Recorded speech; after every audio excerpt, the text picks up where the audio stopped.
Entertainment begins with a journey. This video is purely for entertainment and does not infringe on copyrights or laws. The rights to the novel and image belong to the original author. We do not claim ownership. Don't like waiting and want to listen to this fanfic in full now? Subscribe to our Patreon, where you'll find the best fanfics. Chapter 301 Reactions from all parties. Amidst a blaring music, Jo Si-hoo, wearing a mask, heard a different voice. She looked towards the sofa and saw Ye-kai's phone ringing. "Ye-kai, your phone." Ye-kai, still singing, glanced back, placed the receiver on the table, picked up his phone, and said, "It's my mom. I'm going to take it." He opened the door and walked out into the hallway. "Mom. It's me, son. Did you know you were on TV? Is that weird?" He wouldn't say it was often, but he had appeared on quite a few TV shows over the past year, all on prestigious variety shows. What was so strange about that? "Oh, it's different. Did you know you were on the news?" "Just now," his mother said, her voice aghast. "Did you see TV? Your novel sold 3 million copies overseas." 3 million? So quickly? Ye-kai wasn't surprised to be on the news, but he had just learned his book had sold 3 million copies. Com had just called Ye-kai when it had sold 2 million. It hadn't been that long, and it had already reached 3 million? After participating in a TV program in the UK, Ye-kai was interviewed by a reporter from CCTV, so he was not surprised to be on the news. He didn't have the habit of watching TV and thought he had been on the news a long time ago. "Well, I know, Mom. Do you want to move to a new house? This book should be quite profitable. I'll buy you a villa to enjoy," Ye-kai said with a smile. A person passing by gave Ye-kai a look of contempt. "Boast, keep on bragging." "Oh, no need. How long have you lived in this house? It must be so uncomfortable to live in such a big villa. Save your money and get a girlfriend." "Mom, Sun Shong and I are playing outside. I'm hanging up first." Ye-kai quickly pressed the red hang-up button. If his mother started nagging, Sun Shong would probably be on the phone until he was hoarse, at least half an hour. Before Ye-kai returned to the private room, Sun Shong and the others came out. Seeing Ye-kai, they said, Let's go back to bed early today. Not singing anymore." No, what's the point of just the two of us singing? Singing makes me sleepy. Let's just go back to bed," Sun Shong said with a yawn. Ye-kai went out to make a phone call and sang alone. Sun Shong felt that everyone would fall asleep after singing a few more sentences, so he simply went back to the hotel to sleep. His girlfriend was still sick, so it was better to rest early. Ye-kai nodded and went to pay the bill. Without putting away his phone, he clicked into the fan group and started to peek at the screen. As expected, the group was full of news about himself being on the news. The 4 words "Brother Kai is awesome" would appear once or twice from time to time. The group was very active, with a tendency to flood the screen with comments. 3 million a month? I remember Brother Kai's Nirvana in Fire sold less than 3 million copies in its first month. Brother Kai's new book is so popular in the UK. I heard the British love reading. Is that why? No need to say more, Brother Kai is awesome. No matter how much the British love reading, how many people do they have? And after the release of Nirvana in Fire, most people bought it for Ye-kai himself, right? At least I did. Did you really finish the book? Sorry, I'm a fan. I've read it several times. I finished it too. The writing is really good. I'm trying to learn Brother Kai's style. There's a general plot of Harry Potter online. I think it's good and worth reading. I just don't know when the Chinese version will be out. From inside information, the book is already in print. I've been waiting to see it. I won't read reviews until I've finished the Chinese version. Spoiler Fanatics, SM. Ye-kai read the fan messages, nodding occasionally. It seems it's settled. This news surprised not only Ye-kai's family and fans, but also Puri culture, which had just received the Chinese version of Harry Potter. Jo Kawan muttered to himself as he watched the TV, just a few days later. But he quickly recovered, pulled out his phone, and called the printing company's owner. "What? Off work? Off what? Why off work at this hour? Hurry and print the book." With all the publicity, if the book went on sale tomorrow, it would surely be a huge hit. But the Chinese version of Harry Potter hadn't even had a single sample copy yet. Pure Culture had just finished typeset and painted the cover, and handed it off to the printer when, that same evening, such explosive news would break. Having missed this opportunity, Zhou Kaiwen felt like he'd missed out on 100 million yuan. Having been editor-in-chief of Huaxia Publishing House for so long, Zhou Kaiwen understood Chinese book lovers all too well. Many of the books on the Chinese bestseller list were written by internet celebrities. They could earn millions in dividends every quarter even though their writing was utterly rubbish. Was it the quality of the novels that made them so successful? No, it was traffic. Harry Potter's popularity had been at its peak recently, and the news had actually fueled the hype, making many people who had previously been unaware of the book now aware of its existence. Everything reaches its limit, and after reaching its peak, it's bound to decline. Perhaps by the time the book is printed and distributed nationwide, the hype won't be there. Those who impulsively bought a book after seeing the news might stop buying it after a couple of days or so. Huge loss. Yukai couldn't sense Zhou Kaiwen's emotions, thousands of miles away. He walked back to the hotel in a cheerful mood. The fan group was truly wonderful, it felt like home, and the people were so nice. The group's administrators weren't chosen casually. With thousands of members, anyone who said anything bad about Yukai would be fired, so the only ones left were the true fans. Zhou Sihu, holding Sun Shuang's arm and looking at her phone, suddenly exclaimed in surprise, "Yukai, you're in the news." "Keep a low profile, keep a low profile," Yukai said proudly. Zhou Sihu rolled her eyes. "You don't act like a low profile at all." In reality, Yukai only acted so cocky in front of them. If anyone else stood before Yukai, he would just say he was lucky. Sun Shuang, confused, looked at Zhou Sihu's phone and asked, "What's the news? What's Yukai cooking up again? Holy crap. CCTV." He turned to look at Yukai, sizing him up. "How did you suddenly become so impressive? If I asked you to write 2 more books, wouldn't you be going against the grain? How could that be possible? The book market isn't infinite. There are only so many people who buy books, and I can't satisfy everyone's preferences and needs," Yukai said, spreading his hands. This book is probably his most recent masterpiece. It's sold 3 million copies in the UK alone in a month. Adding in other countries, the total sales of Harry Potter this year is bound to be an incalculable number. P.S. Sorry for posting this chapter twice before. I fixed it. Chapter 302 Endorsement. P.S. The previous chapter was posted twice yesterday, but it's been revised. If you missed it, you can go back to the previous chapter and reread the book. The next day, it was almost noon when the group finally emerged from the hotel. They simply had lunch in this small town, and then Sun Shuang drove them. They'd probably be back in Chengdu that evening. This kind of activity was a great way to bond. Aside from the hike, the rest of the time they'd been riding in vehicles and walking, so Yukai didn't feel particularly tired. He didn't know what Sun Shuang would think. None of them, except Yukai, could ride horses, so riding over 20 kilometers wasn't very tough for the 3 of them. And Sun Shuang had to drive. It would take 10 hours round trip, and the thought of that made him feel pity for Sun Shuang. Looking up ahead, Zhou Sihu was feeding snacks to Sun Shuang, who was driving. All thoughts of concern and pity vanished. After driving for a few hours, Yukai felt his phone ring. Coming out of his daze, he pulled it out and answered it. "Hello, I'm Yukai. Your dad." Yukai's sleepiness was instantly gone, but upon closer inspection, the voice was indeed his dad's. It was usually his mother who called him. Yukai didn't recall his father ever calling him on his own initiative, usually for work matters. This time, too, after introducing himself, Yizi Uqiang asked directly, "What are you doing?" "Getting back to Chengdu. Someone wants you to be a spokesperson, but they can't get through on the phone. I don't know how they found me. I'll give you my number. It's up to you whether you want to reply or not." "Someone wants me to be a spokesperson? A commercial?" Seeing his father about to hang up, Yukai quickly asked, "Which company wants me to be a spokesperson?" "Oh, it's a car company. Bifang Auto." "That's it. I'll send you the number on WeChat." Hang up. Beep. Beep. His mother wanted to talk for an hour on the phone, but his father's calls seemed to charge him extra for every minute he spent.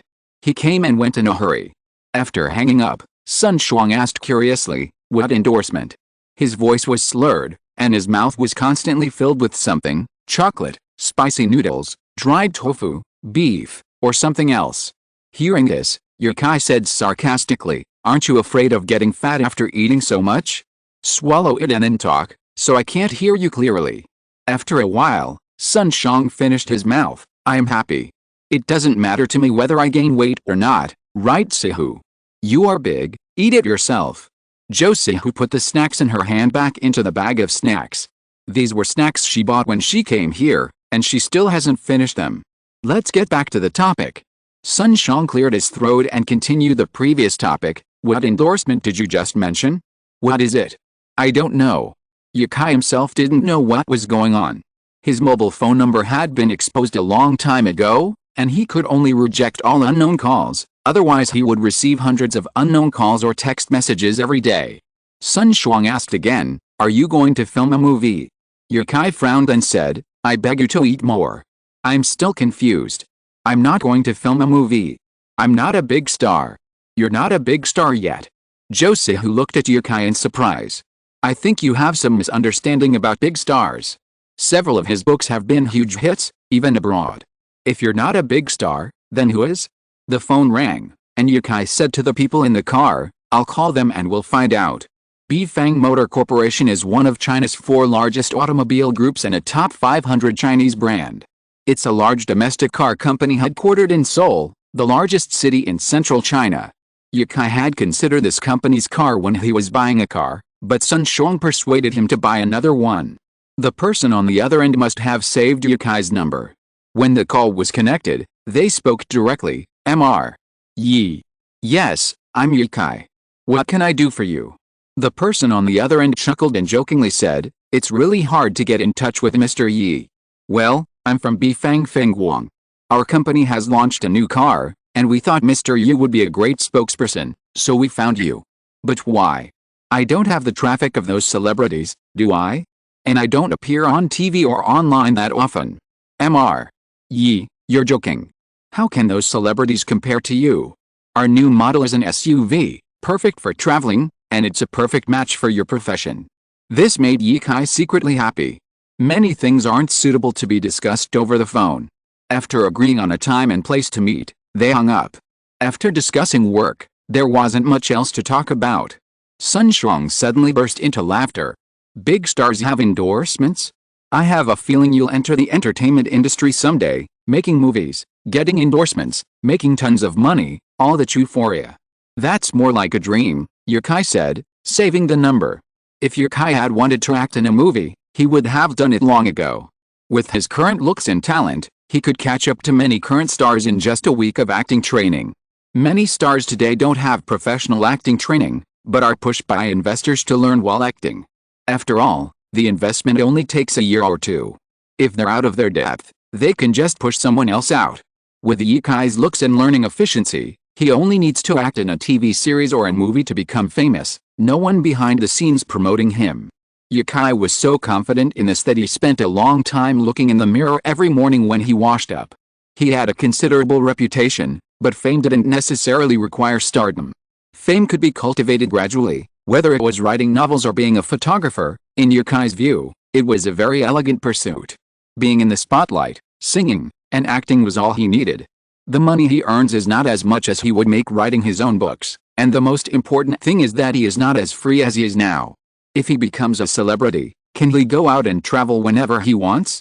Write a novel for a few days, and then go climbing a snow-capped mountain after finishing it? Can he still do that after becoming a celebrity? That's why Yukai has always been resistant to entering the entertainment industry. It's good to shoot variety shows when he has nothing to do and make friends with celebrities that you can only see on TV. It doesn't take months to shoot. If Yukai really stays in one place for several months, he will go crazy. Even though he has just finished climbing a snow-capped mountain and has no desire to continue traveling in sage mode, if Yukai rests at home for a month, he will definitely be unable to resist his restless heart and want to go out for a trip. It has become a habit. Sihu suddenly asked, which company is inviting you? It's not from the outdoor industry, right? Yukai shook his head, and suddenly some doubts appeared. After all, is the car considered an outdoor industry? It should be considered as such. Yukai was unsure and said directly, it's a car, Bifang's car. Sun Xiang suddenly interrupted and said, then when you go out to travel in the future, someone will provide you with a car. Huh? Yukai's eyes lit up. It seemed to be the truth. Chapter 303 Southwest Bookstore. It was almost dark when they returned to Chengdu. They quickly arranged for a hot pot dinner. The spicy, fresh flavor whetted everyone's appetites, even Josie, who ate a good portion. Back home, they showered and sat down at their computer to write. They needed to take advantage of the free time they had these few days to finish the second Harry Potter book. Otherwise, after Saoirse arrived in China, they wouldn't have so much free time. As the night deepened, the lights in the neighborhood gradually dimmed, leaving Yukai's room lit throughout the night, the clatter of his keyboard constantly pounding. Over several days, Yukai finished both the English and Chinese versions of the second Harry Potter book. During this time, the Bifang team arrived in Chengdu and discussed endorsement deals with Yukai. They were impressed by his reputation within the travel industry.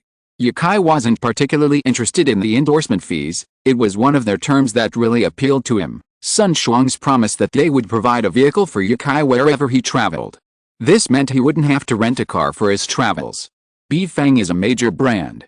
Even though it's a domestically produced car, it has widespread distribution channels overseas, so Yukai doesn't need to rent a car when traveling abroad. Yukai really likes this. Just make a phone call before boarding the plane, and someone will pick you up at the airport and bring you a car. Isn't that the kind of perks only a big boss gets? And the commercial is simple. No need to talk. Just find an open space in Chengdu, put on a suit, and drive around. Bifang Auto will handle the dubbing and everything. Yukai just hopes it's not one of those viral commercials. 3 days after filming the commercial, July 1st. This day is also very important to Yukai. Saoirse's summer vacation? No, not exactly. Besides Saoirse's summer vacation, there's another thing Yukai is very concerned about. The Chinese edition of Harry Potter is finally available. No need for a trial run in a single bookstore. The book's current status doesn't require a trial run. A total of 800,000 Harry Potter copies have been prepared, and Pure Culture has made a lavish investment, distributing it nationwide. It might seem like a lot, but spread across the country, this small number of books wouldn't even make a splash. China's territory is far from comparable to Britain's. Chengdu's Southwest Bookstore. Located near Chengxi Road, it's one of China's top 10 bookstores. Yukai frequents it, buying all his books there.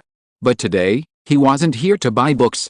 Wearing a black t-shirt and a white baseball cap, his head slightly lowered so others couldn't see him, he was here to see how his books were selling in China. Thanks to Yukai's Chengdu roots and Sichuan roots, the Southwest Bookstore boasts the largest bookstore inventory in China. It doesn't just sell books, it serves as a hub for the entire Sichuan book industry. If books sold out elsewhere, they can be picked up here.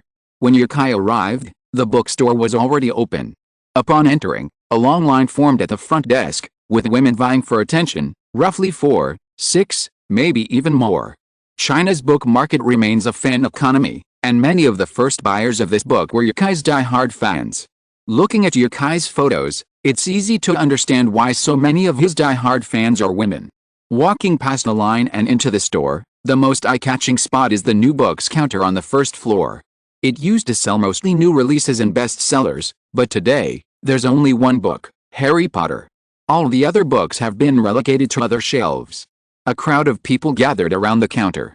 Some took their books and paid for them at the front desk, while others stood nearby with trial copies, examining them. 3 or 5 people gathered around each trial copy.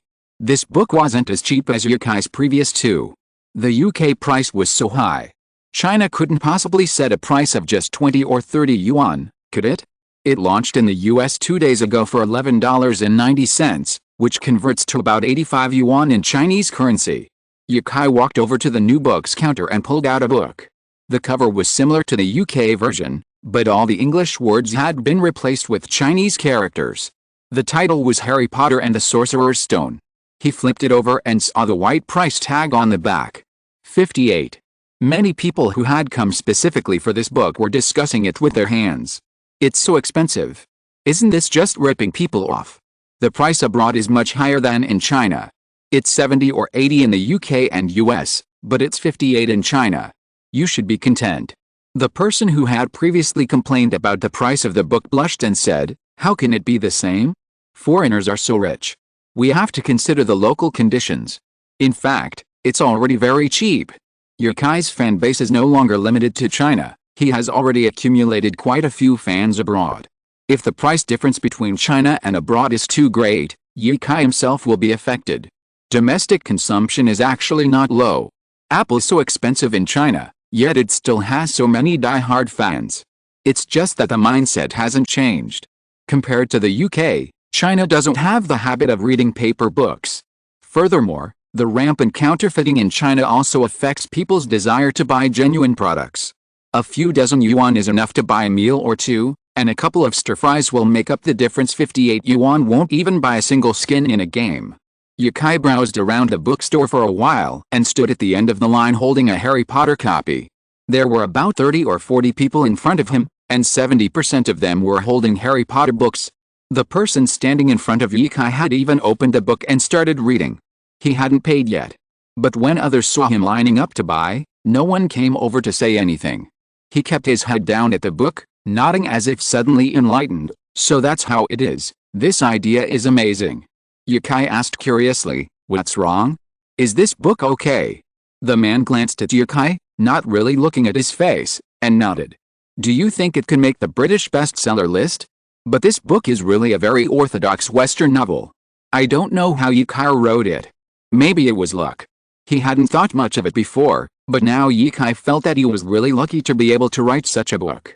Even if you had 10 times the courage, Ye Kai would not have dared to think that this book would become a world-famous book. Haha. The man chuckled twice, then noticed Ye Kai also holding a Harry Potter book, and suggested, if you're not used to reading Western novels, you don't have to buy it. After all, this book is a bit pricey. Domestic novels rarely cost more than 40 yuan. 40 seems to be a dividing line, and anything above that is considered a classic or a novel by a world-class author. Of course, this price only applies to novels. If you're listening to this novel on a channel other than Fanfic World, it means they downloaded and uploaded it without effort. We cordially invite you to visit our channel, Mundo Fanfic Novelis. There you'll find the original version of this story and you can explore many other novels of various genres. We're waiting for you to immerse yourself in a world of incredible novels. Chapter 304. What's your name? Could this person be a fan of his? Ye Kai smiled broadly and nodded, saying, thank you. I've read the English version. It's a very well-written novel, so I came to buy a copy of the Chinese version for my collection. Before Ye Kai could exchange more words with his fan, a female reporter in her 20s walked in, wearing round glasses and with long, shiny black hair. Qiao Yijing was a new reporter at Chengdu TV station, covering recent major events in Chengdu, such as falling bricks from buildings or car accidents involving wealthy second-generation drivers. The most important news today was the nationwide release of Ye Kai's new book. Since Ye Kai was from Sichuan and had lived in Chengdu year-round, this was a major event for the people of Chengdu, as Sichuan hadn't produced a great writer in years. As Qiao Yijing entered Southwest Academy, she immediately spotted Ye Kai standing in line. It wasn't because she knew him personally, but because she found him to be the most handsome. Of the dozens of people in line, Ye Kai possessed the most impressive presence. His height, a little over 1.8 meters, might not be much in the north, but in Chengdu, he was a sight to behold. His attire was also incredibly stylish. The female reporter stared intently at Ye Kai, then said to the photographer behind her, let's go interview the book buyers first. The photographer groaned, aren't we supposed to be at the new book counter? Why are we interviewing people right after we walk in? That's against protocol. It's okay to interview them first. What if that person ran away? Where would I get my WeChat ID if he ran away? Many people made way for them, looking at their equipment. Soon, they approached Ye Kai, the female reporter holding the Chengdu City Light microphone and thrusting it into his face. Ye Kai was baffled. He wasn't disguising himself well, but he was wearing a hat after all. Why would a reporter come running right over? Were you following me? You spotted me the moment I left the house? This was terrifying. I'm glad I didn't become a celebrity. Just as he was debating whether to move, build a villa in the countryside and live amidst the woods, he heard a reporter ask, hello, friend, what's your name? Hi. You don't know me? That's great. Ye Kai lowered his voice and said, my last name is Yi. Qiao Yijing assumed he was shy and didn't dare look at the camera, soothing him, don't be nervous, Mr. Yi. We'd like to interview you. Why are you here today to buy a book? Ye Kai waved the book in front of the camera and said, today is the Harry Potter release date, and I came here specifically to buy this one. Qiao Yijing saw the unopened book in Ye Kai's hand and said, I see. I see so many people here holding this Harry Potter book. How did you find it? Because I'm a fan of Yukai, Yukai said with a smile. From his position, the reporter could only see Yukai's nose and mouth. Those unfamiliar with him wouldn't have realized the person standing before them was the author of the book. Perhaps even they couldn't believe the author of Harry Potter was here. Qiao Yijing laughed and turned the microphone towards herself and said, "Oh. So that's how it is. We saw that the Southwest bookstore was crowded today, and most of them were holding a copy of Harry Potter." She held the book in front of the camera and said, "This book is the third novel written by Yukai, a famous writer in our city. It has been selling very well all over the world recently. I heard that this writer is not even 24 years old. It's really unexpected." Yukai waited patiently for her to finish, then stretched out his hand and said, "Beautiful girl, can you give me back the book?" Qiao Yijing was stunned for a moment, then reacted and returned the book to Yukai, saying, "I'm sorry, I forgot I took this book from you." Taking the book, Yukai smiled at her and said, "It's okay. Wow. This boy is so gentle. There's hope." Qiao Yijing put on what she thought was her most beautiful smile and said, "Thank you for your cooperation, Mr. Yi. Can you leave your contact information? WeChat or QQ is fine. We will send out some small gifts later." Yukai walked a little further ahead with the team, turned around and said to her, "I'll give you my gift." Seeing Yukai's smile, Qiao Yijing blushed. "Is he giving me a gift? No. I didn't get WeChat." Looking up at Yukai's back, Qiao Yijing felt very unwilling, but there was no reason to go to Yukai now. She couldn't just say that she thought he was handsome and wanted to get to know him, right? Qiao Yijing stood for a long time looking at Yukai's back. His back was also very handsome. His back was so straight, and his shoulders were so broad. "Joey, Joey." The cameraman called out Qiao Yijing's nickname, reminding her, "It's time to go shoot footage for the new book station and interview 2 more people." Qiao Yijing then turned back, looking frustrated, and said, Okay, hey, let's go." Yukai didn't pay much attention to the incident, silently thanking the heavens for not revealing his identity here. Today was the first day of the new book's release in China, and countless fans were lining up to buy it.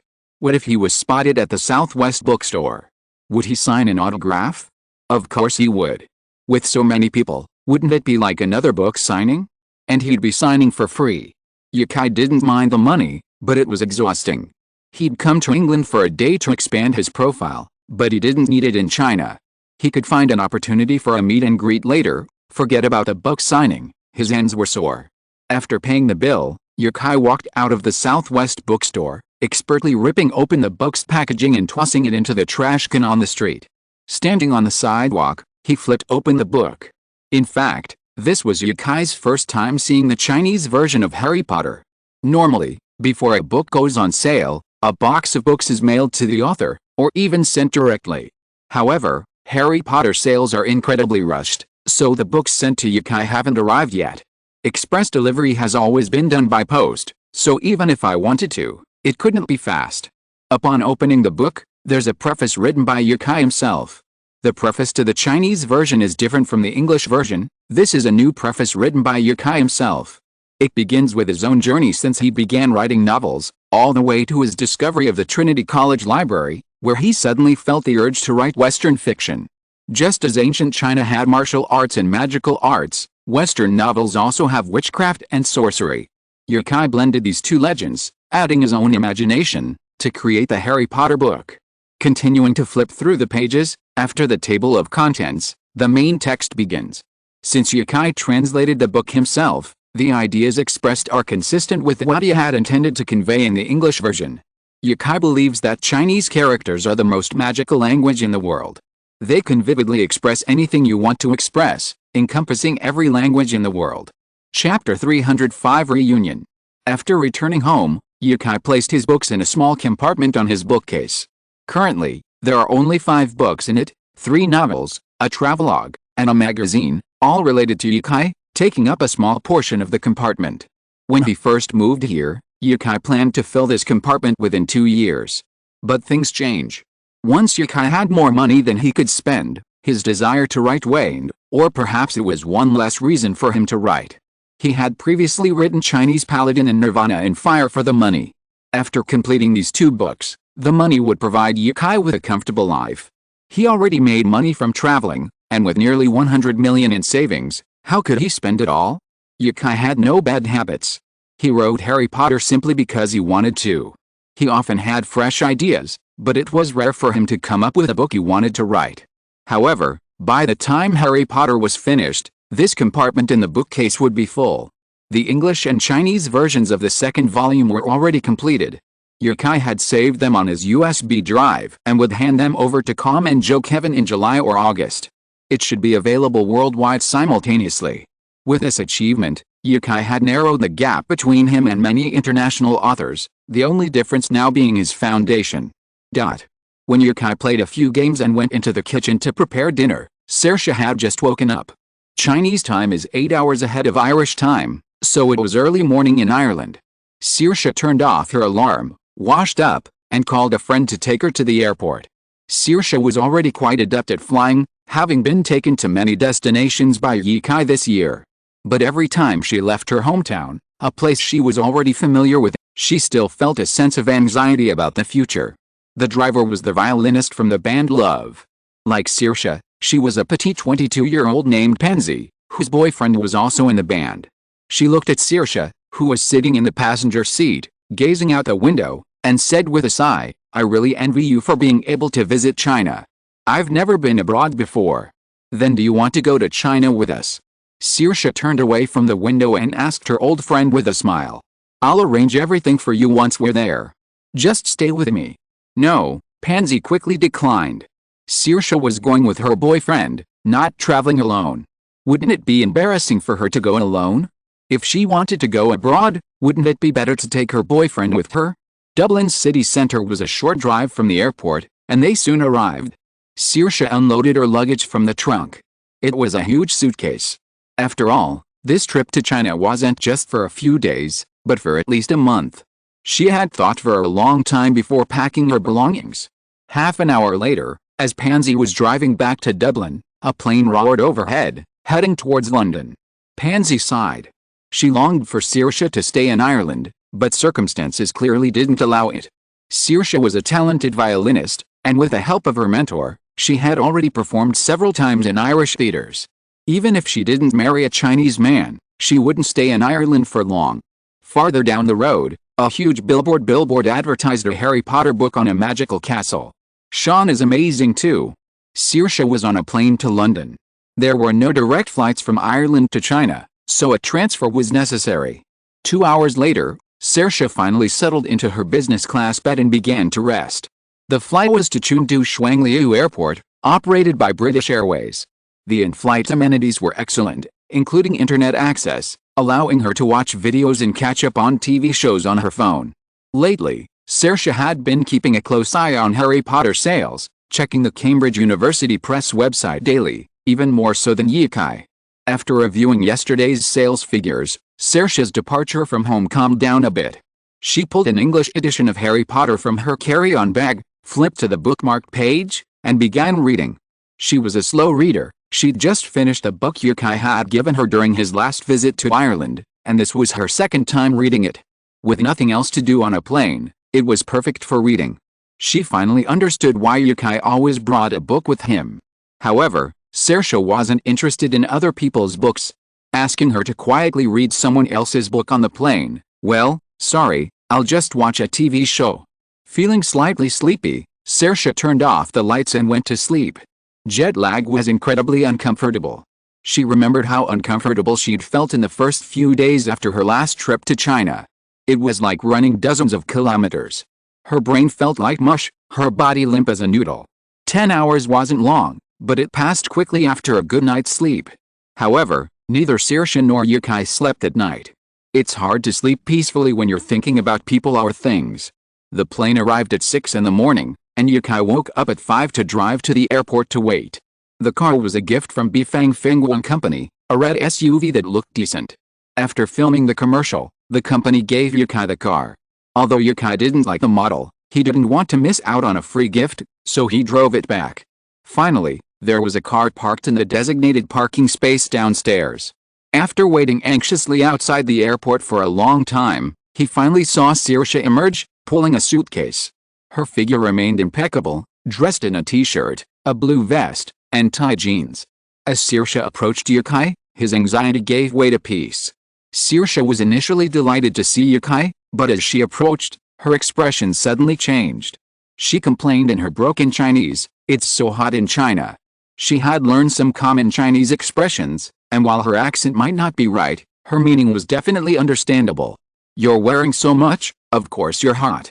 Do you think the whole world is like your country, where it's spring all year round?" Taking Saoirse's luggage, Yukai said, "Go back and take a shower first. I'll take you shopping for some clothes, and then I'll take you on a road trip in a couple of days." Yukai suddenly felt that SUVs were still quite useful. At least they were convenient for traveling. Driving a SUV used to easily scrape the chassis on some rural roads, but with an SUV, that wasn't a problem. While not as adaptable as an off-road vehicle, it was perfectly suitable for driving in China. Chapter 306 The Long Night. In the cozy room, the accompaniment of All of Me blared from the speakers, the Dynaudio Essitor 2i speakers filing the study with music. Yukai expertly strummed the chords on his guitar, watching Saoirse's enchanted face as he sang, "Without your sweet words, how could I survive? Sometimes passionate, sometimes cold as ice." This was Saoirse's first day in China. She thought of Ireland. July in China was ablaze with warmth, a fiery welcome to all foreign tourists, especially in a mountainous city like Chengdu, where the lack of rain and wind made the enthusiasm even stronger. As for the locals, they were probably already accustomed to such weather. So, neither of them went out that day. Fearing Saoirse might be bored, Yukai held a solo concert at home. It was daytime, so it wouldn't be a nuisance. The building was well insulated, so only the neighboring houses could hear the singing. But it was clear they were making more money. Concerts cost hundreds of yuan to attend, but his was free. After finishing the song, Yukai half raised his head and said, "How about this one?" Saoirse immediately raised her hands to applaud, smiling and praising, "It's just okay, but better than me. I'm not very good at singing."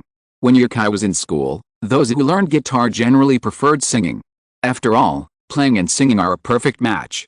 However, it was only after Yukai acquired the system that he became a good singer. The difference between amateur KTV singers and professional singers. After a while, Saoirse began practicing the violin. After half an hour of basic training, she performed a virtuoso performance of Flight of the Bumblebee. The piano version was still too crisp. Yukai felt that the violin was the most suitable instrument for this piece. It was like stirring up a beehive. However, he only played this fast-paced song, otherwise the neighbors would be knocking on his door before nightfall. Just then, a bird flew over the balcony. Saoirse hurried out to see, but the bird quickly flew away. She leaned on the balcony railing and gazed at the city. Tall buildings rose above the densely packed streets below, and the people and cars dwarfed like ants. Yukai moved over, wrapping his arms around Saoirse's willow-like waist. His lips pressed against her ear as he whispered, "What are you looking at? It's so high up here." This was one of the busiest areas of Chengdu. While some of the buildings along the commercial streets might be shorter, the commercial buildings in these residential areas were towering. Yukai actually preferred houses along the coast or lakeside. At the very least, commercial properties with river views would be fine, but he hadn't found anything suitable. Yet, "I still like my home in Dublin. It's right by the River Liffey, and the weather's great. You make me want to go back." Yukai quickly reassured her, "There's a lot of fun things to do here too. It's a little hot, but isn't it nice to have 4 distinct seasons? How about we build a house ourselves?" "Build a house?" Saoirse tilted her head, puzzled. "Where? I heard houses are very expensive in China. This place is perfect. It has air conditioning anyway. It's not that expensive either." As long as he didn't buy a mansion, his money could buy several houses. After a few tender moments, Saoirse went back to writing a violin piece. Coming to China had given her a lot of inspiration. Perhaps coming to a new place really could spark inspiration. Yukai called Sun Shang to schedule dinner for tomorrow.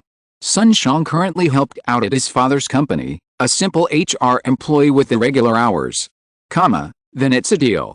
You drive to my building tomorrow afternoon." "Okay, you said so. But you should come find me. I can't get into your neighborhood. The control is so damn strict." "Haha, there are so many celebrities, what do you think?" "Okay, I'll come find you then." "What classes does Sihu have? Are you really not going on a road trip together?" "Forget it. She has an exam soon. After that, we can go anywhere. You two can go by yourselves. I won't be a light bulb. Sun Shang had been playing for half a month a few days ago, and now he's only been working for a few days and he's asking for leave again. Sun Shang was afraid of embarrassing his boss, so he decided to sit in the office for a while. Not everyone is as free as him and can go anywhere at a moment's notice. Wang Lei, who was recording a program, flipped through the book he had just bought today. It wasn't very thick, and the cover was Harry Potter. Harry Potter is hard to find in big cities these days.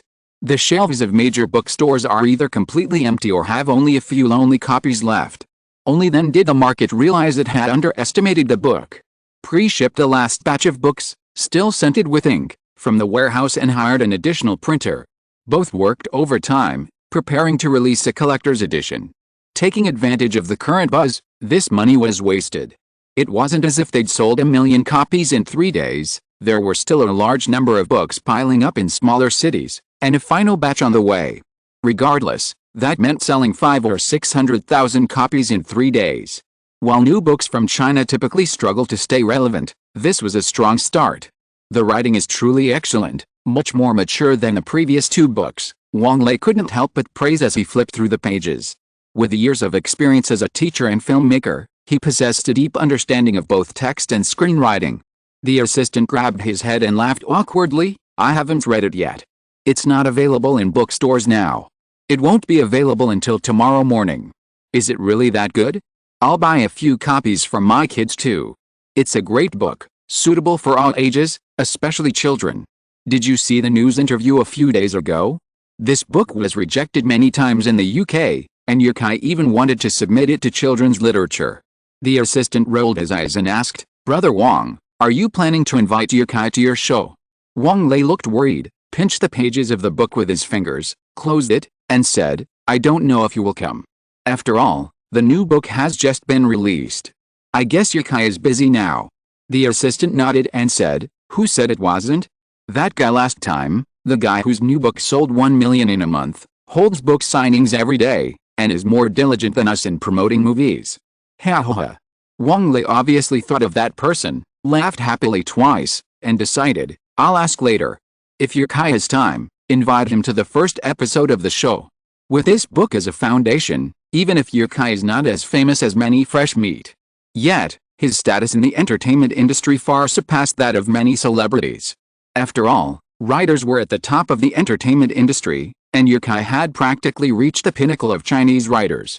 Even though he hadn't won any awards yet, no one could deny his current success. Everyone assumed Yukai must be incredibly busy. But the reality was, in a room where only the air conditioning could hum, the bright, soft white light shone onto the bed as Yukai and Saoirse sat facing each other. Yukai held a handful of cards, spread out on the bed, and spoke. Look, 3, 4, 5, 6, 7. Connected cards make a pair. Only equal numbers or 4 of the same card can be played. 4 cards is also called a bomb. The biggest is 2 jokers. Under the light, Saoirse's beautiful face was thoughtful, nodding as Yukai explained. After all, the long night had left neither of them wanting to sleep. Chapter 307 confirmed to participate. After Yukai taught her for over 10 minutes, Saoirse was familiar with the game.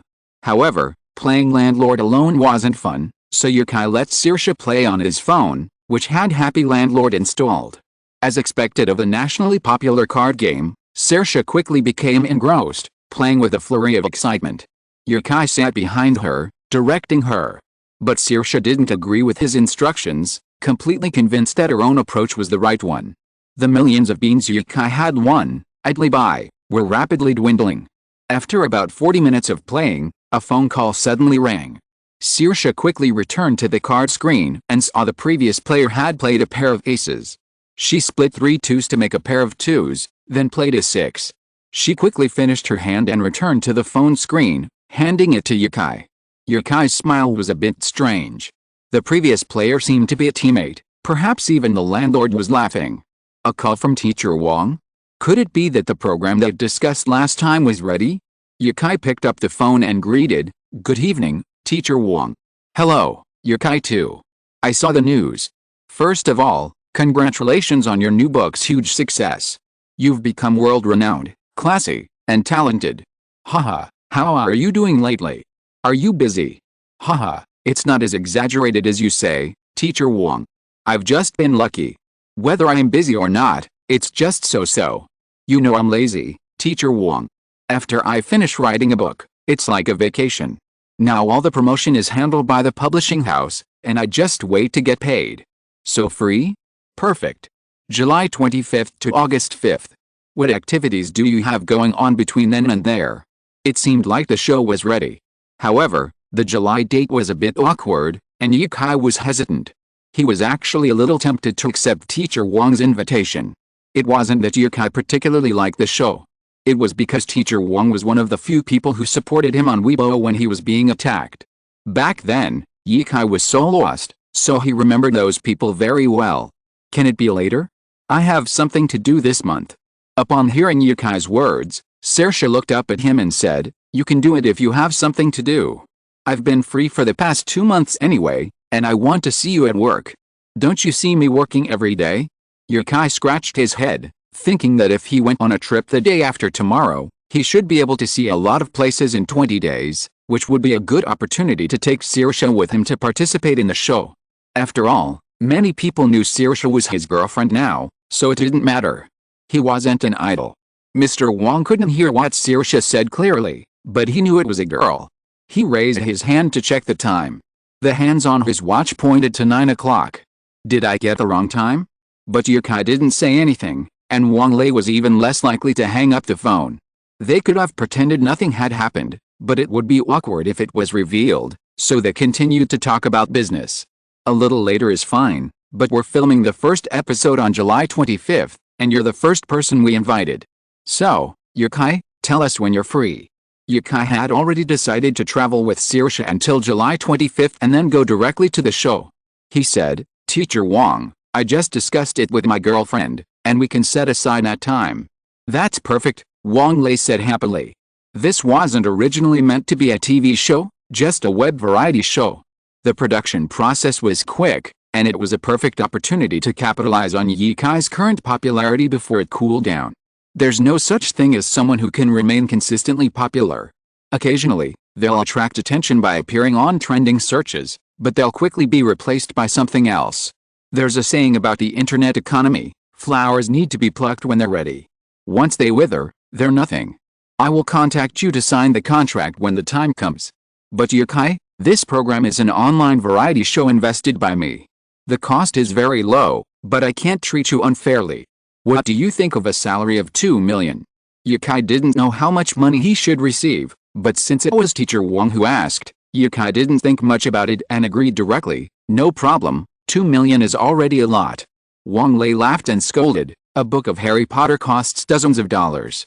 You have made millions without doing anything in the past few days. Do you still think highly of my money? 2 million is also money." Ye-kai also smiled and said, "I'm not married yet. I heard that children's milk powder is very expensive. I have to earn it first and save it." "So your child drinks golden milk powder? Come on, I won't bother you anymore. I just finished work for someone else and went back to sleep. Let's contact each other later." "Okay." When he was about to hang up the phone, Teacher Wong suddenly shouted quickly, "Wait! Anything else?" Teacher Wong breathed a sigh of relief when he saw Ye-kai still hadn't hung up.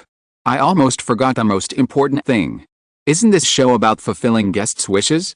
Ye-kai, what's your wish?" "A wish?" Ye-kai pondered a great deal. From quitting his job to starting his travels, his dream had been fulfilled from that moment on. He had control of his own freedom. This was especially true after he made money. Perhaps it wasn't as much as starting a company, or comparable to what he'd made from running a small business, but Ye-kai felt happy, and that was all that mattered. "Then let's go to America. I've had an idea I've been thinking about for a long time." Wang Lei remained silent for a long time after hearing Ye-kai's wish. A dream.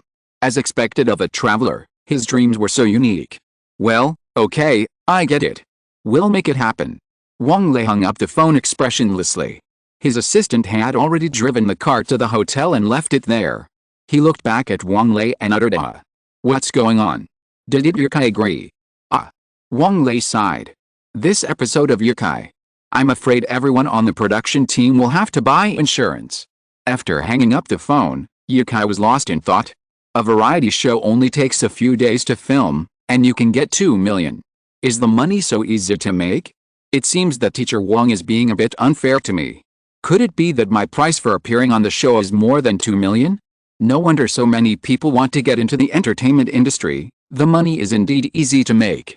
Don't look at Yukai making millions or tens of millions of dollars with just one book, but how many people in the world can write a novel of this level? Being a star is easy. Just be handsome. Xiao can become a handsome boy with a facelift. If he's even more handsome, he'll be amazing. He'll easily have tens of millions of fans, 10 times more than Yukai. Saoirse stopped playing games and asked in English, "What's wrong?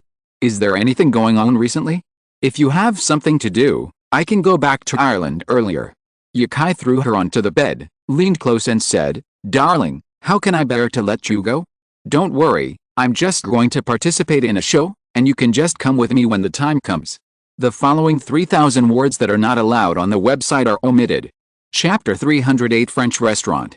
The next afternoon, Yukai took Saoirse to visit Sun Shuang's home. Sun Shuang didn't live with his parents. He lived in the Jinyu district, on a higher floor than Yukai, on the 16th floor. From his balcony, he could see most of Jiulity Park. With nothing else to do, the two of them arrived early. But calling it a visit might be a bit distant, so they decided to just come and get some snacks and fruit. It had been ages since they'd been here.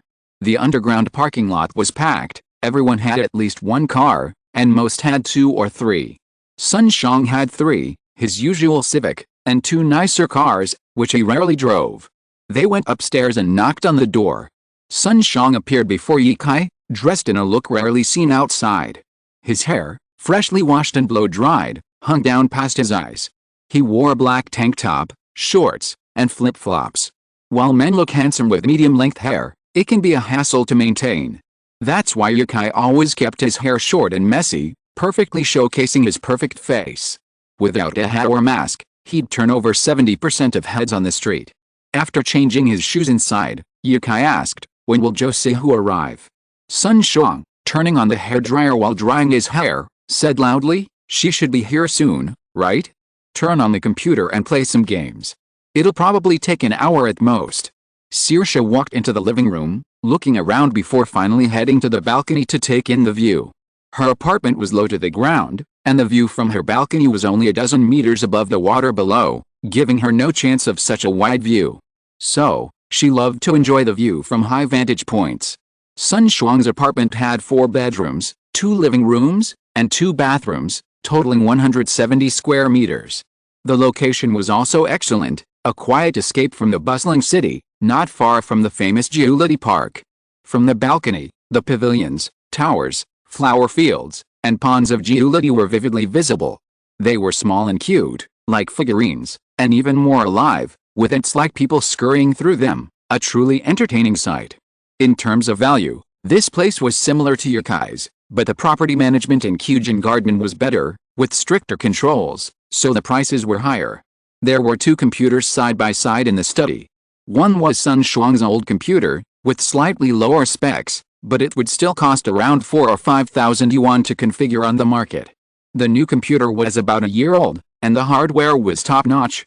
Yukai turned on both computers and, seeing Sun Shuang still blow-drying his hair, called out, "Can I help you log into the game?"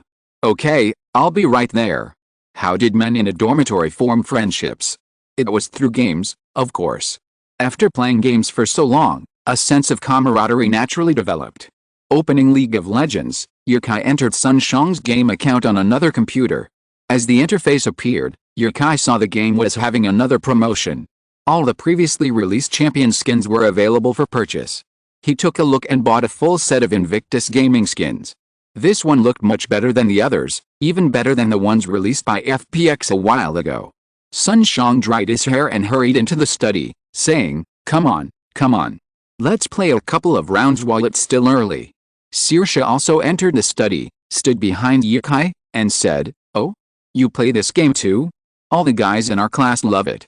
Yukai clicked start and turned back to ask curiously, "How about you? Do you know how to play it?" He had always envied couples who played double bottom, So he'd mainly played ADC in college, but had recently started playing mid and top, where he could kill anyone he came up against, and even instantly take down the AD carry in team fights. Sun Xiang said, "Game on, let's get going." The two of them were playing a match, and halfway through the third game, Josihu came over. Seeing the two boys playing, she pulled Saoirse aside to start chatting. Josihu was stunned to hear Saoirse speaking Chinese. It had only been a few months since they last met. How had you learned Chinese in such a short time? No wonder she was Yukai's girlfriend, her learning ability was incredible. Everyone was already there, and Sun Xiang wanted to end the game quickly, so he started a small group wipe. 4 people died on this side, while only 1 died on the opposite side. Yukai arrived at this time, and he flashed QW unexpectedly, found a flaw and killed the AD, and blocked the E-skill of Noxus in the top lane. Noxus was controlled by Yukai's W and took the ultimate. His Fiona really had the style of Shy Brother, with delicate and bold operation, fast hand speed and reaction. He got a hero who could show off, so why not show off? 1 against 4, except for a support who slipped away in advance, the 3 people with output were all dead. Sun Xiang shouted, "Awesome, it's a wave." Yukai destroyed the base under the attack of the support, and the victory sign appeared on the screen. Josie, who had no interest in the game, but she'd often seen her boyfriend play it and knew he was done by now. She asked, "Are you still playing?" Checking the time, it was almost 5 o'clock. Sun Xiang shook his head and said, "No, maybe next time. I've reserved a table. Let's go eat first." "Oh, Yukai, you have to treat me." I'll treat you. To celebrate my new book's success." Sun Xiang wasn't very clear about Yukai's achievements abroad, he didn't pay much attention to such matters, and Yukai's social media posts didn't boast much about his overseas success. But in China, posters promoting Yukai's new book were everywhere recently, and even the news gave him a minute's worth of coverage. This was a bit outrageous. Sun Xiang finally realized the fame his friend had amassed, and he was envious. He took the elevator downstairs and drove an Audi he rarely drove. It was actually quite comfortable, but he thought the exterior looked a bit old-fashioned, not as good-looking as the Civic, so he rarely drove it. But to Yukai, the car was quite impressive. The word old-fashioned had nothing to do with it. A car produced in 2016, it can't be said to be old by any means. Driving back, the car unexpectedly took the same road as when Yukai came here, except that the sun was a little lower than when he came. "Back to Wuhao district?" Yukai asked. Sun Xiang held the steering wheel, nodded seriously. "Yes. Oh, you still want to come back to drive, right? That's perfect. After dinner, I'll take you back to drive." "Does that mean that after having dinner not far from home, you still have to go back to Sun Xiang's place to drive and then drive back by yourself?" This round trip took an hour. Yukai thought that the place to eat was nearby, and he would have driven his own car earlier. The car drove all the way on the avenue, from the 4th section of Renmin Road directly to the 2nd section. Sun Xiang parked the car under a building, got out of the car and threw the keys to the waiter for help in parking. Yukai followed him down and looked at the restaurant in front. Jinhao French restaurant. "Oh, is this the one in the Jinjiang Hotel? I haven't been there yet. I only come here on special occasions," Sun Xiang said, calling everyone together. "Let's go, we're having a grand dinner today, so order whatever you want." Chengdu is relatively rare for French restaurants, and this Western restaurant is considered quite famous, though it can't compare to those in Shanghai and other places. The restaurant is brightly lit, with windows designed to let in a lot of natural light. Each table is decorated with baby's breath. The tableware is also unique, white porcelain in the center, surrounded by black, with dense water droplets, resembling the dense stars in the night sky. Few people are here. It's not Valentine's Day or Christmas, so few people dine here. Sun Xiang had reserved a table on the open-air terrace, but Yukai suddenly changed it to the lobby. Is this weather a joke? Basking in the sun outside? The waiter, presumably French, came over and greeted them in French, then handed them the menu and said in Chinese, "What would you like to order, sir? We've just arrived a batch of top-quality caviar today." The menu is in 3 languages, Chinese, French, and English. Below the Chinese menu, small print detailed the ingredients of each dish. For example, the strawberry tartar dish listed Breton croutons, strawberries, and vanilla mascarpone cream. Western restaurants elsewhere were rare, but in Chengdu, The owners and waiters of Western restaurants were all Chinese speakers, and the menus featured Chinese characters. He never encountered any difficulty understanding the menu here. Taking in the atmosphere, Yukai said, "A bottle of red wine, and you can order the rest. I'll just have set menu C." Set menus were fixed courses recommended by the restaurant for those with difficulty making choices. The price wasn't much cheaper, but they made the selection for you. He ordered the 1,300 yuan set menu. Western food in China is generally more expensive than abroad, just like Chinese food is expensive abroad. Scarcity makes things more valuable. Furthermore, the scarcity of Western restaurants in Chengdu has also inadvertently increased prices. Opening a Western restaurant in Chengdu isn't actually profitable. Sichuanese aren't particularly fond of Western food, it's often young people seeking the atmosphere of Western cuisine and wine. Sichuanese palates tend to prefer spicy food. A meal costing 10,000 or 20,000 yuan is quite rare, a scenario often seen in novels but rarely seen in real life. Yukai's most expensive meal in Chengdu only cost around 13,000 yuan. He went alone, and the food didn't taste as good as a private restaurant costing a few hundred yuan. This was supposed to be an authentic French restaurant, with everyone from the chef to the waitstaff being French, but Yukai didn't use his French. After all, everyone was communicating in Chinese, so there was no need to explicitly mention his French. The appetizers arrived quickly. Yukai had the tiramisu butter cake, and Saoirse had the light cheese soft cake, which served as a starter. The tiramisu butter cake resembled cakes from China, with tiramisu and butter intertwined for a unique flavor. It was called an appetizer, but there was actually a lot of bread. Yukai suspected they were trying to fill him up first, so he wouldn't want to eat the main course. Just look at the presentation. Caviar, shrimp broth, tuna, foie gras, sturgeon, prawns, sirloin steak. Yukai's set meal was mostly seafood, with a sea flavor that reminded him of seafood dishes he'd enjoyed in Japan. Eastern and Western cooking techniques are completely different. Yukai's most vivid memory was watching the owner of a Japanese restaurant perfectly prepare various fish with a single knife. Each dish had its own distinct flavor, each one infused with its own unique flavor. French cuisine emphasizes sauces, like the foie gras dish before Yukai. When cut, the thick sauce spurted out like a thread, nearly landing on his clothes. At that moment, Yukai felt a gaze. He turned his head to look out the window to his left, revealing the balcony throne that Sun Shang had previously reserved. It wasn't completely deserted outside. Right now, a woman in her 20s or 30s was sitting in a rattan chair, holding a book. Champagne was on the table next to the chair. The woman looked at Yukai with a sweet smile and pointed at the cover of the book. "Are you a Harry Potter fan? My fans are really good looking." The sound of a piano rang out in the restaurant, serene and gentle. Everyone in the restaurant was chewing slowly and talking in low voices. The crisp clinking of high-heeled glasses sounded like wind chimes. This place was in the downtown area, but it was actually hard to hear what was going on outside. The traffic rushing along Renmin South Road and the inner and outer ring roads of the Fu River was filtered by the thick vegetation on the balcony and then blocked by the glass, as if it was transmitted from far away. The occasional bird song and butterfly dance on the balcony outside was a breathtaking sight. Zhou Sihu, needing to keep in shape, soon stopped eating and whispered to Saoirse, "Are you guys going on a trip?" "How long?" Saoirse put down her knife and fork and whispered, "Maybe 20 days? It depends on what you want. I'll just accompany him." 20 days. Zhou Sihu thought, since she'd only just finished her exams, she'd be 17. If she had time, they could probably get together and go on a road trip together. After all, she'd wanted to go on a road trip for a long time, but she'd never had the chance.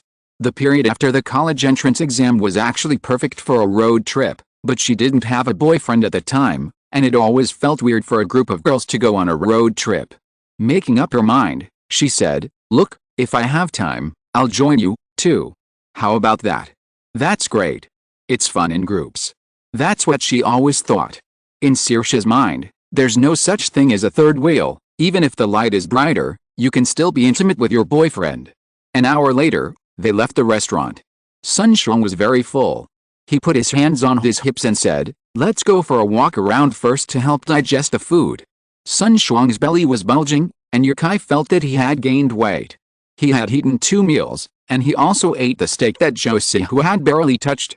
This situation was not uncommon in China. Because girls sometimes eat very little but are reluctant to spend so much money, so they save all the good things for their boyfriends. He ate 2 steaks by himself. Although the flavors were different, Sun Shuang still felt dizzy at the mention of steak. There were not many parks nearby, but there was a large market. The group walked around for a while and then sat in a tea house for tea. Finally, they had to go back to Sun Shuang's house to drive. It was almost 9 o'clock when they got home. Saoirse took the clothes Yukai had taken her out to buy yesterday and went to the bathroom to take a shower. Yukai looked at the huge map of China on his computer. We were leaving tomorrow, so where should we go first? P.S. There should be more 2-in-1 chapters late at night, so everyone should get up tomorrow to read them. I wish you all a happy Dragon Boat Festival. The salted eggs I made at home always felt a bit smelly, but I was forced to eat them by my elders. Chapter 309, South of the Colorful Clouds. 20 days is a bit short for traveling around China. With nearly 10 million square kilometers of land, encompassing every feature of the world's geography, 20 days is more than enough time to explore a single place. For example, visiting the tourist city of Nanayan, attending ethnic minority festivals, admiring the beautiful Erhe Lake, and discovering unknown delicacies. Just these few things would take half a month. Fortunately, Yukai didn't intend to delve too deeply into any one city. This trip was primarily about exploring and seeing more of China with Saoirse. Erhe Lake, the Forbidden City, the Great Wall. Raojiamo, Chinese Raojiamo, Wenchang chicken, hot dry noodles. It wasn't just Yukai accompanying Saoirse. From a different perspective, Saoirse was actually accompanying him, because Yukai was also looking forward to this trip. They left the house in no hurry that morning, not setting the alarm. They woke once, saw it was only 7 o'clock, felt it was early, and went back to sleep, getting up after 9. By the time they finished their meal and went downstairs with their belongings, it was past 10. Saoirse carried a backpack, and Yukai and her clothes were in the suitcase, which Yukai pulled along. It's also true that warm clothing isn't necessary in this weather, otherwise, a suitcase wouldn't be enough. A few minutes later, the car started up and pulled out of the underground parking lot. Saoirse was in a good mood today. Humming a song, she opened her phone and asked Yukai, who was driving, "So, where's our first stop?" "South of the colorful clouds, that's our first stop." Saoirse hummed. She didn't know what south of the colorful clouds was yet, so she just casually asked. But she was still curious, so she started searching on her phone. Yukai's planned route was from Chengdu to Kunming, then to the mountain city of Chang'an, and finally to Yanjing. Yanjing might be the end of this trip. After all, every city you visit should be explored thoroughly. You can't just rush in and out. That would be no different from the senior tours offered by travel agencies. The journey from Chengdu to Kunming is quite long, a normal 10-hour drive, but with Yukai driving quickly, they could probably arrive an hour or two earlier. They only stopped at a few service areas for a short break along the way, arriving in Kunming after dark and staying outside Nanayan University. While Yukai was still checking in at the hotel front desk, Saoirse laboriously carried her suitcase to the elevator. There were several steps between the lobby and the elevator, so she couldn't just pull it up. This suitcase is so heavy. By the time she'd managed to get it up the stairs, Yukai had finished processing the paperwork and was approaching. It's not just clothes here, it's also your makeup, books, and daily necessities. It's all jumbled together, so of course it's heavy. Let me do it. Saoirse shook her head nervously. There are no steps back, so I don't need you. Which floor is the room on? 6th? Saoirse happily ran to press the elevator button, pulling the suitcase with a muffled sound on the carpeted steps. Yukai was genuinely worried it would fall apart.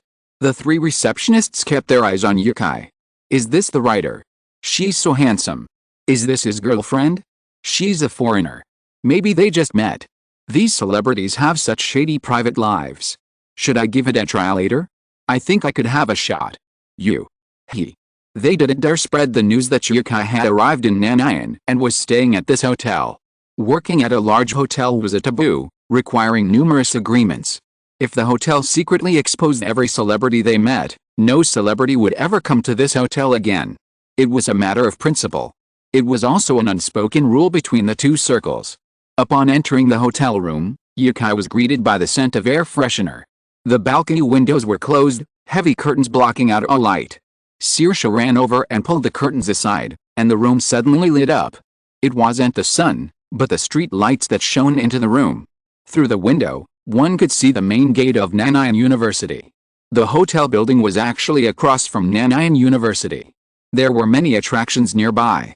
Nanayan University was in front, Kehu Park was behind the building, and Yuantong Mountain was to the right. It's the tourist attraction, not Ido's headquarters. I heard there are many animals there, and it's one of Kunming's most visited parks. A 10-minute drive from here brings you to Dianchi Lake, a nationally renowned southern Yunnan scenic spot. While Dianchi Lake isn't as famous as Erhe Lake, precisely because of this, it's less commercialized. That's the only way to compare it. Wherever there are tourists, there are bound to be merchants flocking to it. Everyone knows that exploiting tourists is as easy as exploiting women. Who doesn't love money? Yukai walked into the house, stretched his body, placed his laptop on the seat, and then leaned back onto the bed, feeling incredibly relaxed. Saoirse, open the windows too, for some fresh air. Oh, sure. The day's driving had been tedious, and at that moment, Yukai empathized with Sun Shuang's previous experience. On the way to the snowy mountains, Yukai slept for at least an hour in the car. When the roads were flat, he could browse Bilibili and watch videos, but when driving, he could only listen to music. What else could he do?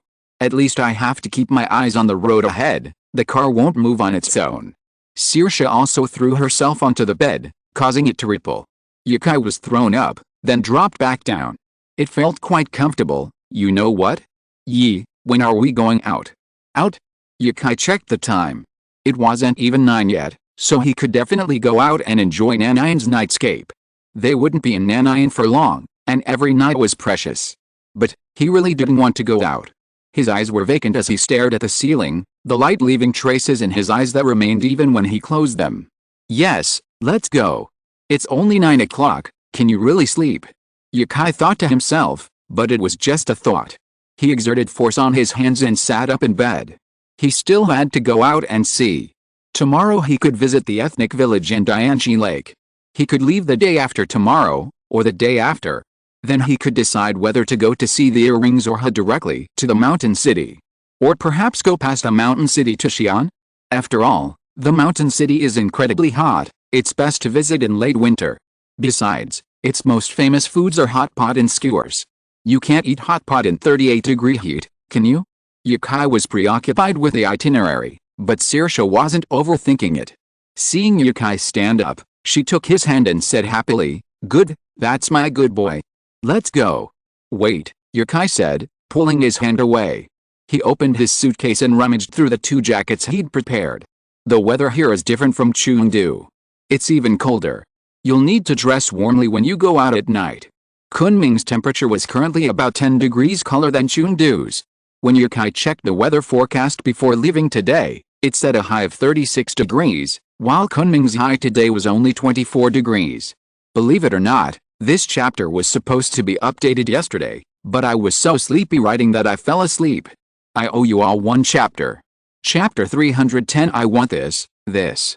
When they left the hotel at this time, they certainly weren't looking for the natural scenery.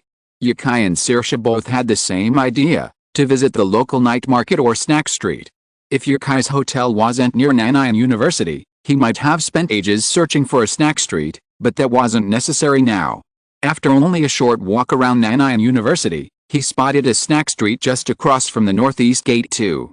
Every university has one, perhaps with different names, but they're all collectively referred to as a snack street, offering a wide variety of local delicacies. The street wasn't easy to find, but the bright lights and aromas at night drew people in, capturing the unique atmosphere of a Chinese night market.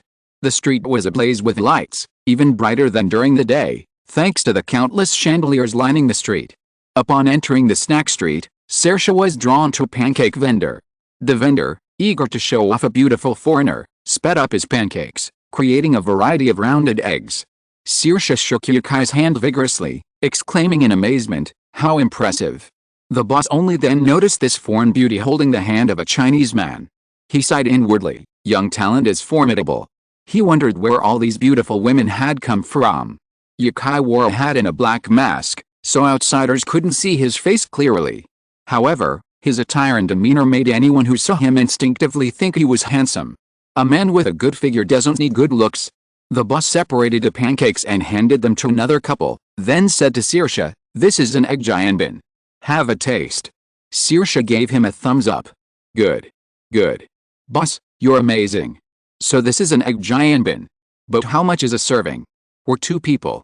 Do you want 1 or 2? Can we sit down to eat? Is there any juice?" The boss's face was filled with questions. He was once a student at Nanyang University, so his English was naturally not bad. He had also served many foreign tourists at his stall, as it was close to both Dianchi Lake and Nanyang University. But, was this English? Yukai chuckled to the side. Even after receiving the English reward, he still didn't understand the Irish dialect version of English. You can't expect an Irish person to speak with a true London accent, right? Perhaps he had the same expression as the owner when he heard the other person speak. The owner of the egg pancake stall was dumbfounded. Many Nanyang University students around him laughed. They didn't really understand what Saoirse said, but that didn't stop them from finding it funny. This foreign girl was already speaking Chinese, but she insisted on speaking English. Who could blame her? Just like China has many dialects, not all foreigners are from London or New York. Saoirse was waiting for the boss's response when she heard the laughter around her, a little confused. Frowning, she asked, "What are you laughing at? Am I talking too fast again?" Yukai approached her cheerfully and said, "Not too fast, not too fast. It's already very good." Then he turned to the boss. "She said 2 pancakes, how much?" "Oh. So that's how it is, ha ha ha." The boss hurriedly began to make pancakes and said to Yukai, "After so many years in society, I've already given back all my knowledge to my teachers. You're so generous, huh? I'll give you a 50% discount on these 2 pancakes." Yukai said, "Hey, isn't that buy 1 get 1 free? That's great. Thank you, boss." "What are you talking about? What are you thanking me for? This girl looks so cute. Is she your girlfriend?" Yes. The 2 were holding hands, so of course they were in a relationship. Aside from the people waiting to buy pancakes, the other onlookers had dispersed. Summer vacation was approaching, and these students were very restless, often out and about with their partners. These college couples, during the winter and summer holidays, rarely see each other for a month or 2, so they need to make the most of the time to be affectionate. Yukai held a bag of pancakes, while Saoirse held Yukai's hand with her left hand, and the pancake in her right hand was half finished. Walking together, the 2 of them turned heads on this street teeming with young people. Although Yukai's face couldn't be seen clearly, his height and build alone would put many men to shame, and the shape of his face, obscured by a mask, was just as impressive. Saoirse, on the other hand, was youthful and beautiful, her blonde hair at her ears adding to her energy. Her smile made countless young men's hearts flutter, as if they had met their first love. Yukai darted his eyes around the group. "Don't overthink it, young man. How can you, with your ugly face and a few hundred yuan worth of clothes, attract a beautiful woman? Study hard. The average person really doesn't have much options for making money. The tide of time has passed, and it won't wait. In today's society, achieving social status depends on education, or perhaps good looks." It was Saoirse's first time seeing such a bustling street. She had never seen such a scene in Ireland. While large shopping malls might be this bustling, they didn't have such a vibrant atmosphere. Countless people walked the streets, their faces brimming with happiness, some smiling, some laughing. Along the street, small benches and tables were set up, and groups of friends drank, shouting incomprehensible words. Perhaps it meant urging people to drink? As Saoirse pondered the meaning of these Chinese words, a spicy aroma filled her nose. This invisible aroma seemed to transform into tangible smoke, wafting before her eyes. In the distance, she saw a man in a small hat grilling meat on a food cart. The aroma emanated from this location.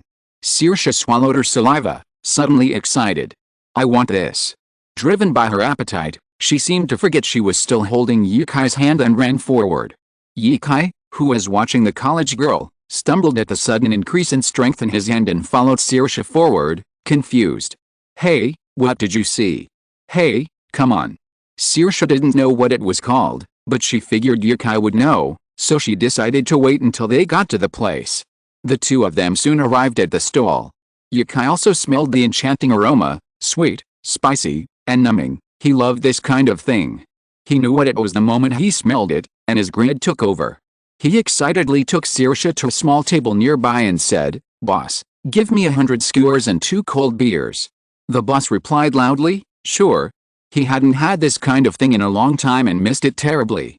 If you're listening to this novel on a channel other than Fanfic World, it means they downloaded and uploaded it without effort. We cordially invite you to visit our channel, Mundo Fanfic Novelis. There you'll find the original version of this story and you can explore many other novels of various genres. We're waiting for you to immerse yourself in a world of incredible novels. Chapter 311 Discovered. Everyone around them turned their gazes on the striking couple, forcing Yukai to sit down in a different direction to avoid being spotted when he removed his mask. Yukai had been appearing frequently lately, trending on social media several times. Being recognized wouldn't be a big deal, and there wasn't much time for a proper sit-down meal. They'd only walked a third of the way through the street, and there was still plenty to eat. The waiter quickly arrived with a plate laden with mutton skewers. 100 skewers might sound like a lot, but each one contained only a tiny amount of meat attached to a skewer. These skewers were more fragrant and flavorful than the ones Yukai had eaten in Inner Mongolia, but they lacked the satisfying feeling of tucking into meat. However, eating several skewers in a row did capture that feeling. Saoirse devoured them with great pleasure, quickly filing the pile with the skewers she had eaten.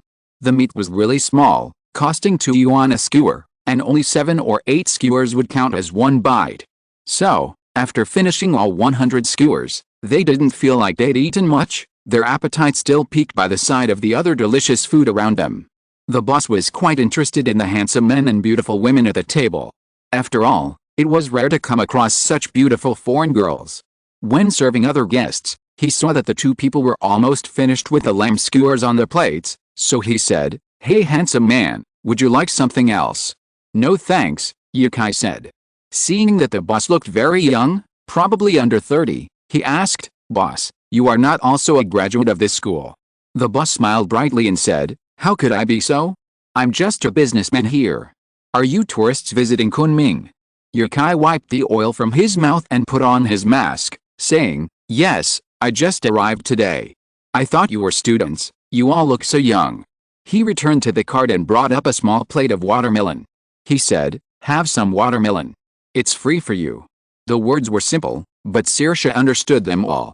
She looked up and said with a smile, "Thank you then." Wow. A girl can speak Chinese? Haha, have some watermelon to help with the greasiness. Why thank me? You're welcome. Yukai had made him a lot of money. The cost of making the lamb skewers was very low, and at 2 yuan a skewer, he could still make at least 1.5 yuan. Of course, he wouldn't have given them to the foreign girl if she hadn't been so pretty. After finishing a few slices of watermelon, Yukai asked, "Want more? Or should we go somewhere else?" Saoirse was about to nod in agreement when she noticed Yukai approaching her face with a tissue, gently wiping her dimples. A gentle voice echoed, "Eat slowly, you're like a hungry ghost." Just as she was about to stand up to pay, Saoirse suddenly leaned over and kissed Yukai on the cheek. Seeing Yukai's bewildered expression, Saoirse burst into laughter and, pulling Yukai away, began to walk away. Yukai quickly said, "Wait. We haven't paid yet." After scanning their WeChat account, Saoirse, under the enviable gaze of the shopkeeper, pulled Yukai away. A young and energetic girl would be appealing to anyone. Being a foreigner gave Saoirse a lot of points, and with her already beautiful appearance, it was inevitable that she wouldn't attract attention. Saoirse had appeared in Yukai's video. Not far away, 2 girls sat in a milk tea shop, sipping warm tea. One of them's eyes drifted to Saoirse.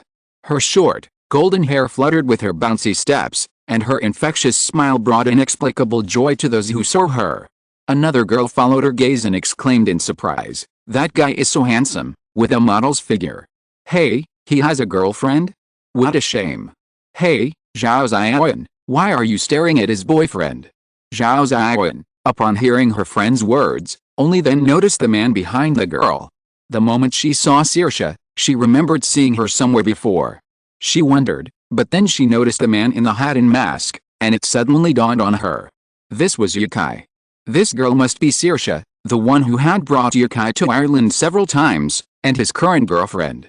Putting down her milk tea, Zhao Ziyan stood up quickly and said, "I'll go over and take a look." "Wait a minute. Hey, where are you going?" As the other girl stared in surprise, Zhao Ziyan sprinted out of the milk tea shop and ran towards the couple she had just seen, her stride as brisk as an athlete. At that moment, Yukai and his friend were standing outside a shop selling braised pig's trotters, commenting on them.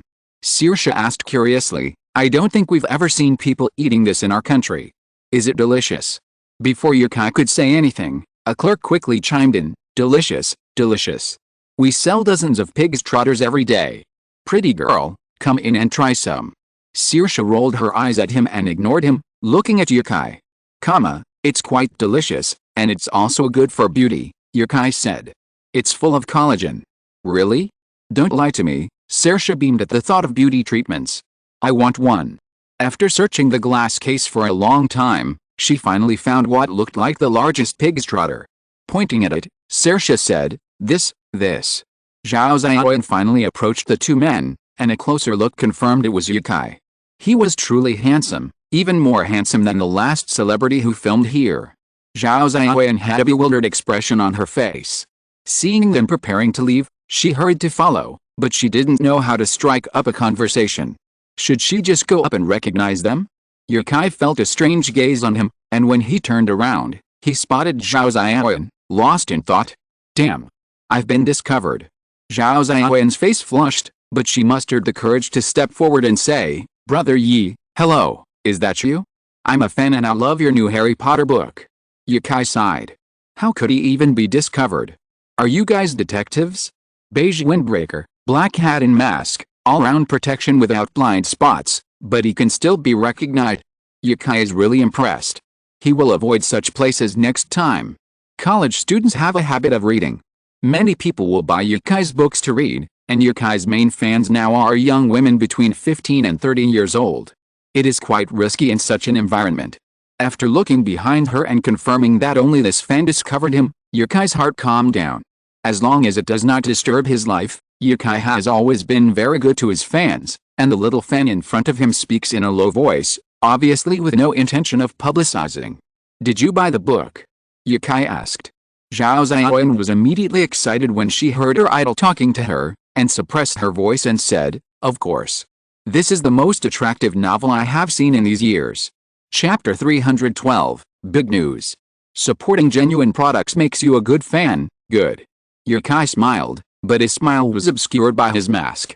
Zhao Ziyan could only see Yukai's eyes, narrowed into crescents. It was like seeing a fire in the countryside on a cold winter day, and Zhao Ziyan's heart warmed. Is this the smile of China's most handsome man? It's so charming that it's almost irresistible. Yukai stretched out his hand and waved it in front of the little girl's eyes. Yukai had seen this happen many times, especially on the day of the book signing in the UK, when many female students studying in the UK came to Yukai with books in their arms and would stare blankly. So my smile is also a hypnotic weapon? When Zhao Ziyan came to her senses, she had no time to be shy or embarrassed. After all, it was so embarrassing that she didn't care, and Yukai wouldn't recognize her. She quickly said, "Then can I take a picture with you?" Of course. Hearing Yukai's agreement, Zhao Ziyan unconsciously laughed like a pig, making many people around her look at the woman in confusion. Yukai was also surprised. It was the first time he'd heard such laughter from a petite, well-proportioned woman. He'd always thought only Sun Shang could laugh like that. Zhao Ziyan took out her phone and stood beside Yukai to take a photo. Without a pen, she couldn't sign, but Zhao Ziyan was very satisfied with the photo. "Thank you, Brother Yi. I'm leaving now. I won't disturb you guys while you're shopping." With that, she lowered her head and ran off into the distance. Yukai watched her from behind. She was still checking her phone as she ran, not afraid of falling, and even clenching her right fist in a self-encouragement gesture. Was she planning to keep this photo as a family heirloom? "Is this your fan? Pretty cool, isn't she?" "Not bad." Yukai turned around and saw Saoirse, also watching the retreating fan with a curious expression. Yukai checked for a long time and saw no sign of jealousy. Saoirse said with interest, "You seem quite famous in China. Is it because of the book?" "No, it's because I'm handsome." Yukai didn't say this out loud. Handsomeness in the eyes of foreigners differs from handsomeness in the eyes of Chinese people. In Saoirse's eyes, Yukai was very good-looking, but she couldn't say to what degree. "Maybe. You might be more famous than me someday," Saoirse shrugged. "Who knows what the future holds? Better eat this quickly." It looks delicious. She took out a tinfoil-wrapped pig's trotter and took a big bite. A crescent-shaped notch was left on the plump trotter. Saoirse planned to become a musician. She seemed talented now, but she knew there were many talented people. Her own teacher played better than she did. But he never became famous, and now he was just a professor at Trinity College. If any other celebrity had been spotted like this, they would have already fled. However, Yukai and Saoirse continued to play here for another half hour, leaving the street after 10 o'clock to go back home. Because school was about to close, fewer and fewer university students were here at this time of year. Chinese nights are different from many places abroad. Even after 10 p.m., the crowds are still dense, seemingly even greater than during the day in Ireland. Night joggers, wearing headphones and headbands, trotted past, their sweat radiating the warmth of youth, delaying their time. Those unable to return to their dormitories emerged from the campus, seemingly seeking a hotel to rest. Music drifted from somewhere, and bright street lights and neon lights illuminated the return route. Saoirse, less frivolous, walked side by side with Yukai. Ginkgo trees lined the roadside, and although it wasn't autumn yet, leaves were beginning to fall sporadically. A leaf stumbled between them, and Yukai's hand moved slightly, landing on their interlocked palms. Outside the main gate of Nanyang University, a wandering singer sang, his melodious voice emanating from the speakers, though occasionally a murmur escaped due to the poor quality of the speakers. Saoirse suddenly asked, "Do you remember that song you sang for me a while ago?" "A lot." "Which ones?" Saoirse was the one who listened to Yukai sing the most. He sang original songs, current hits, and even songs from over a decade ago. The one from the day before St. Patrick's Day. "Oh, I remember. It was the song I was going to write to confess my love for you. I don't know why it became Galway Girl, but you probably prefer songs like Galway Girl, right?" "No, I prefer Sleepy Hollow. That story." The song was adapted by Yukai from a story he heard at the Potato Festival, an epic tale of a prince and a princess. Saoirse suddenly shook her head and said, That's not what I'm talking about. I was asking, when can you play guitar on the street again? I think that would be fun." "I don't think that's fun at all." "What are you thinking? After all, you're a well-known figure in the literary world. Singing on a show is fine, but you're actually singing on the street. Do you think the money on the show isn't enough? Inviting Yukai to appear on a show now would cost millions per show. How long would it take him to earn that much singing?" "Fun!" Saoirse exclaimed, running up to Yukai and excitedly saying, "You play guitar or sing, and I'll accompany you on violin, and we'll have someone record it. So you want to make a big news story, you want to make the headlines?" Yukai pondered for a moment and said, "Not impossible. I wrote a song a few days ago. We can get some people together and do a flash mob." "Flash mob?" Saoirse thought for a moment and said, "That's fine." Saoirse thought it would be exciting. But Yukai had other thoughts. Since he had decided to do a flash mob, couldn't he also promote Harry Potter? Joe Kawan of Pure Culture had raised the issue with Yukai several times, but Yukai, wanting to accompany Saoirse, had turned down all promotional requests requiring his cooperation, leaving it entirely to them. Now, he suddenly felt, to be fair, it would be better to make a news story in China. But in that case, we'd need to write a piece for Harry Potter, preferably one that could be played by a large group of people, like a symphony or something. Saoirse suddenly shouted from the front, "Look, there's a fountain." Yukai came out of his thoughts and saw Saoirse running around. He gave a wry smile and chased after her. It was almost 10:30. If she ran like this, who knew if she'd get lost? Better to keep a close eye on her and figure out the song later. Today was the 5th day of the 5th lunar month. The full moon was high in the sky, seemingly watching over them. Chapter 313, Beautiful Jade in the City. In fact, the most captivating summer scene isn't relaxing on a lakeside bench, watching the seagulls fly by, but the sight of people dressed in cool, fashionable attire. Everyone loves beauty, and there's nothing wrong with that. Yukai wasn't just staring at the long-legged girl, but at the other tourists who were constantly gazing at Yukai and Saoirse. Saoirse seemed oblivious to the others' gazes, exclaiming with delight at the beautiful houses.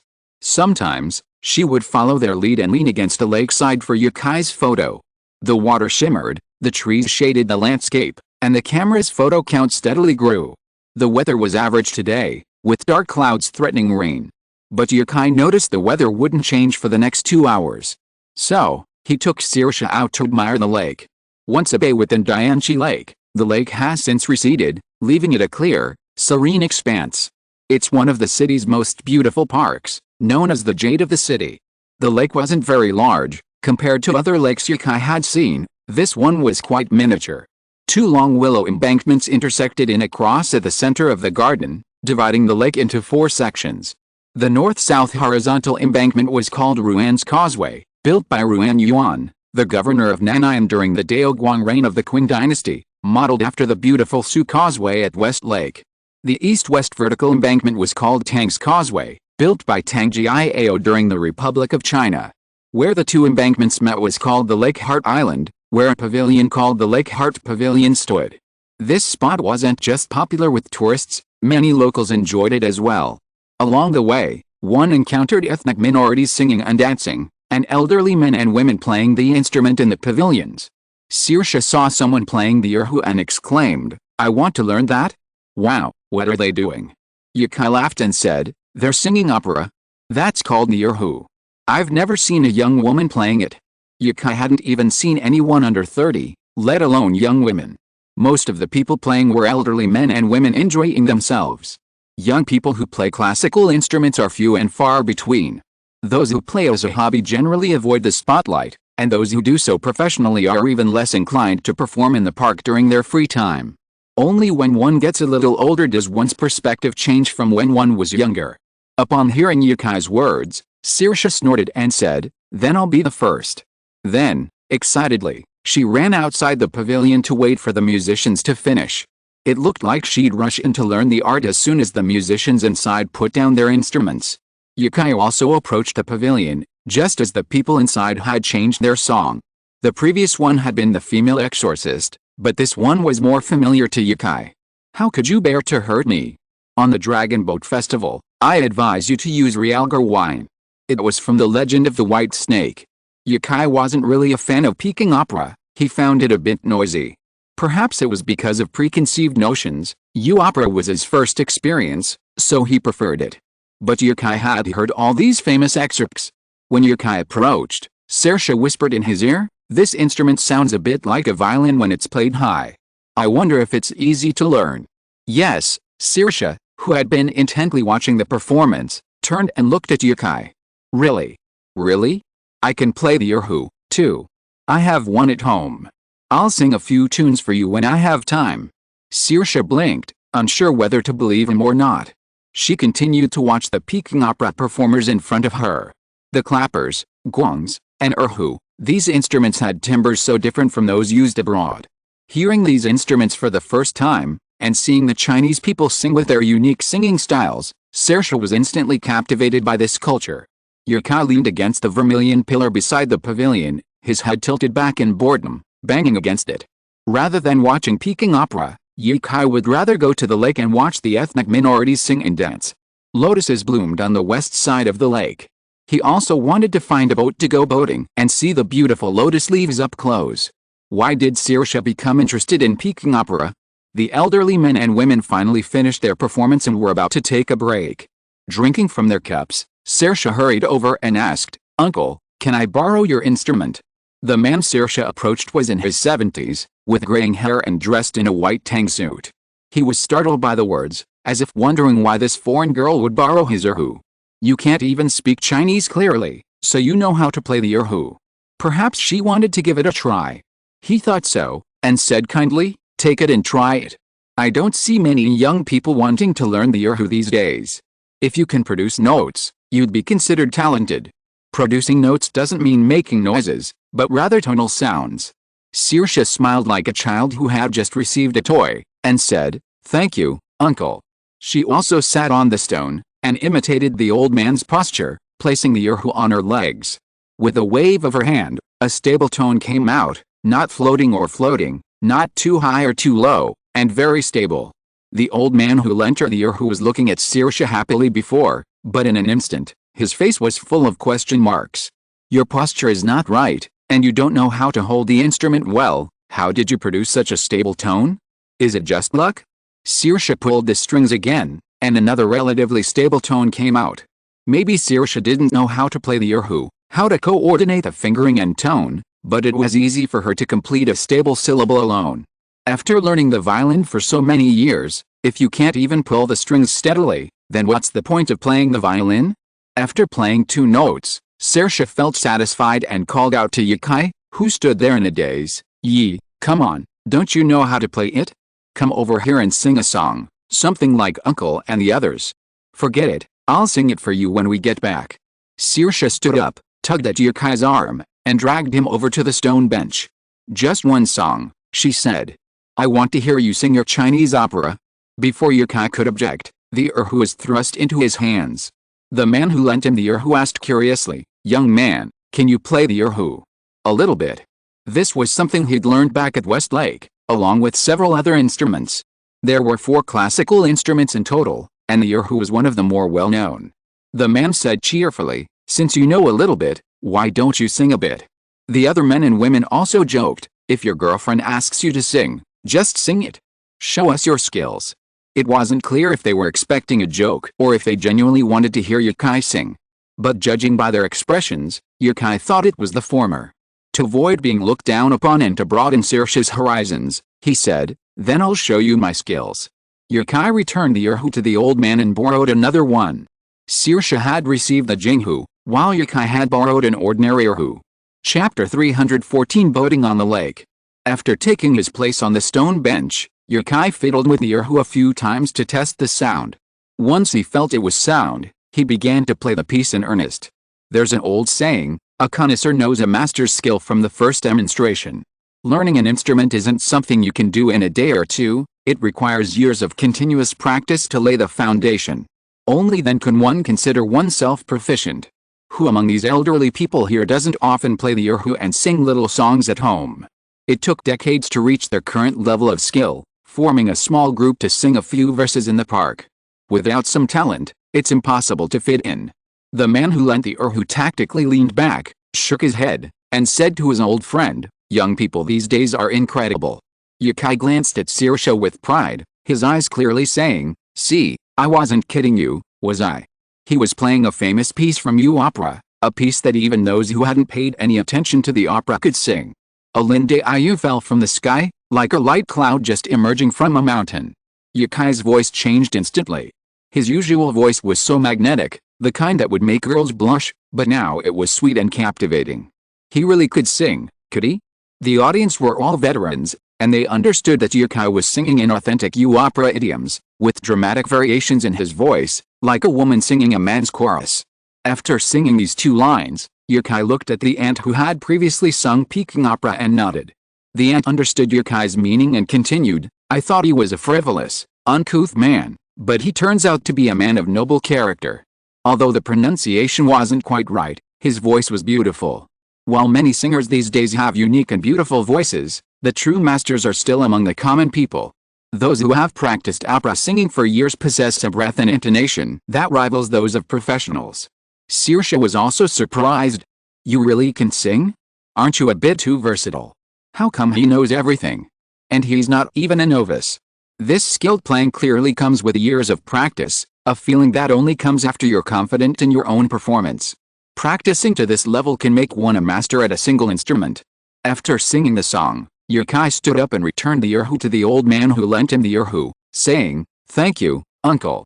The sound quality of this erhu is great. It's wonderful." "This is my treasure," the old man asked with a kind face. "Young man, how long have you been practicing this erhu?" The ant who sang the song with Yukai also said, "Yes, it sounds so beautiful. It's a bit awkward for us to play together. I'm not a very good singer and I rarely sing opera." The other elderly people rolled their eyes at the end. "Nonsense, you sing opera the most. I've been practicing for a long time. I used to be very interested in my country's culture and learned a lot of classical instruments, but now they're useless and I don't usually use them." An old man stroked his beard and nodded, saying, "That's right. They always talk about reviving traditional culture, but it's a bit of a revival, but it's not really used. Yes, I taught my grandson for 5 or 6 years, but now he doesn't learn anymore. He's taking up piano."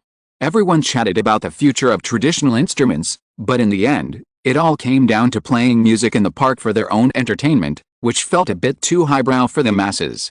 Seeing that the conversation wouldn't be finished soon, Yukai said, "Uncles and aunts, we'll be leaving now. The weather's bad today, and it might rain soon. You should all go home early." "Thank you, young man.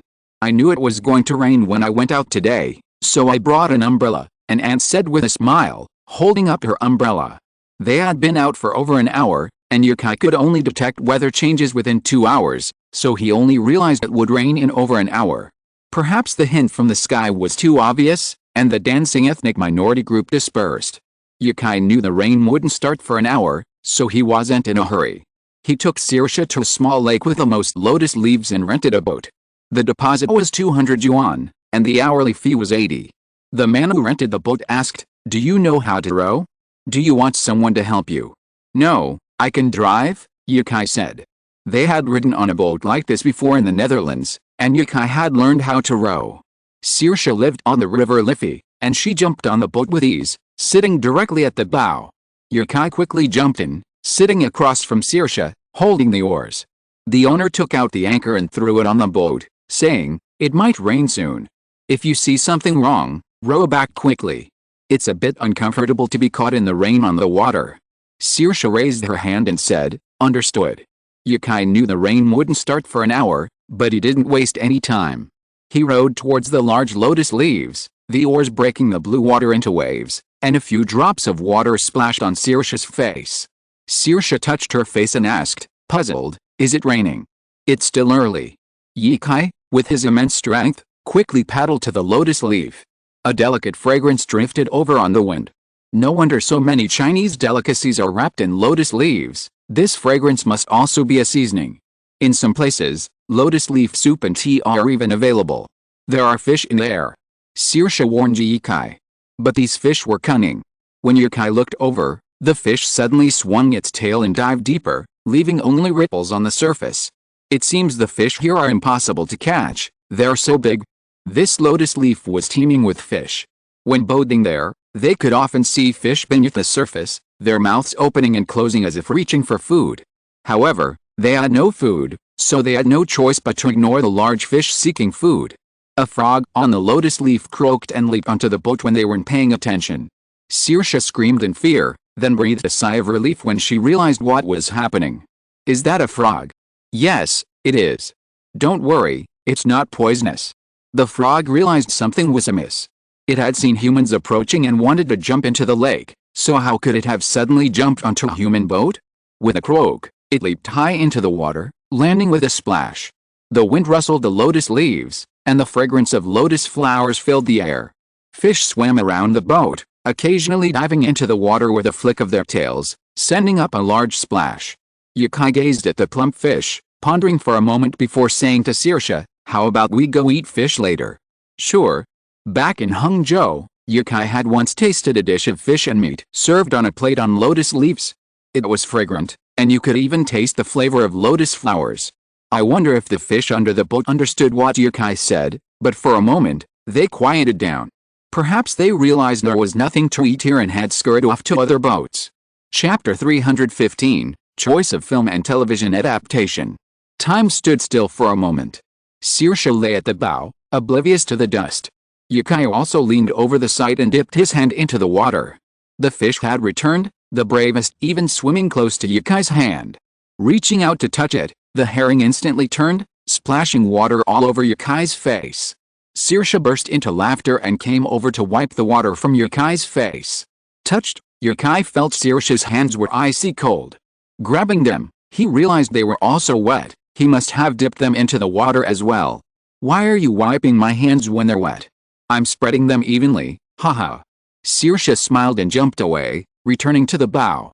She lay back down with her hands behind her head, her pale blue eyes blinking as she watched the sky grow thicker and thicker as dark clouds gathered from the north. "Hey, it's going to rain," Saoirse warned. Another hour. Yukai wanted to stay a little longer, but checking the clock, it was almost midnight. "Okay, let's find somewhere to eat and see if the rain stops this afternoon." Grasping the oars, Yukai quickly turned the boat around and paddled back towards the rental boat. As soon as he reached shore, Yukai received a call from Case Hengming of Hanren Film and Television. They hadn't spoken in a long time. What was the reason this time? Could it be about the Harry Potter film and television rights? The moment the call came through, Case Hengming's flattering voice, Mr. Yi, I just finished reading your new book. The plot is absolutely fantastic. I heard it's sold over 5 million copies worldwide now. Thank you. Right now, it's mainly overseas sales. It's all luck. Yukai didn't know how many copies had been sold domestically. Joe Kevin had informed Yukai last night that sales were good, but Yukai didn't know the exact number. For Yukai, selling 1 million copies in China was normal. His books had always sold well, and now with Harry Potter being so popular abroad, many people who hadn't wanted to buy the book wanted to know what Yukai had written. It even made the CCTV news, which should also help Huaxia's sales. Tsai Hengming praised Yukai a few more times, and only got down to business when Yukai felt impatient and wanted to end the conversation. Just as Yukai had expected, Tsai Hengming wanted the adaptation rights. Tsai Hengming hadn't mentioned it before, so Yukai just sat back and chatted. He actually said it. Yukai asked, this book has very little plot. How are you going to film it? Tsai Hengming must have held a meeting to plan it before the call. He said, I heard there's a sequel to Harry Potter. We're planning to release one season, 12 episodes. Then, once the sequel is out, we'll film the second season. So how would they fill the 12 episodes? Should they start with Harry Potter's parents? Or should they add some romantic elements? And would they be able to capture the feeling they wanted? Yukai was troubled. It wasn't that Yukai didn't care about his family, but the novel was truly more suited to a foreign director. Chinese directors weren't easily able to produce films with this kind of Western color. This novel isn't suitable for a TV series, mainly because the plot is too tight. I'm planning to make it into a movie. How much would you be willing to invest in this film? A few $100 million would be feasible, inviting a foreign director and filming in Ireland. After all, Yukai's book was inspired by the Trinity College Library, so the most suitable filming location would be Ireland or the UK. Companies that have worked closely with Yukai know his personality. Case Hengming hesitated for a moment, then offered a price even higher than what was discussed in the meeting, $250 million. Case Hengming seemed to breathe a sigh of relief after announcing this price, his nervousness somewhat subsiding. He said, this price is higher than what we discussed in the previous meeting. I really like your novel. And I'm considering that a higher investment might appeal to the international market. After all, this is a Western fantasy novel. If the investment isn't enough after filming, we'll consider increasing it. Case Hengming spoke to Yukai, discussing Western films and China's cultural exports, as if he wanted this film to transcend China and reach Western countries. This is a Western novel, brother. What kind of cultural output would that even be? And isn't 200 million too little? Yukai wasn't entirely familiar with the proportion of domestic investment, but the impression he had with 200 million Chinese yuan was that it could only produce the now maligned Dao Qi Huima, fighting spirit transformation horse, film. Yukai felt he'd be slammed to death. Without much thought, he simply refused.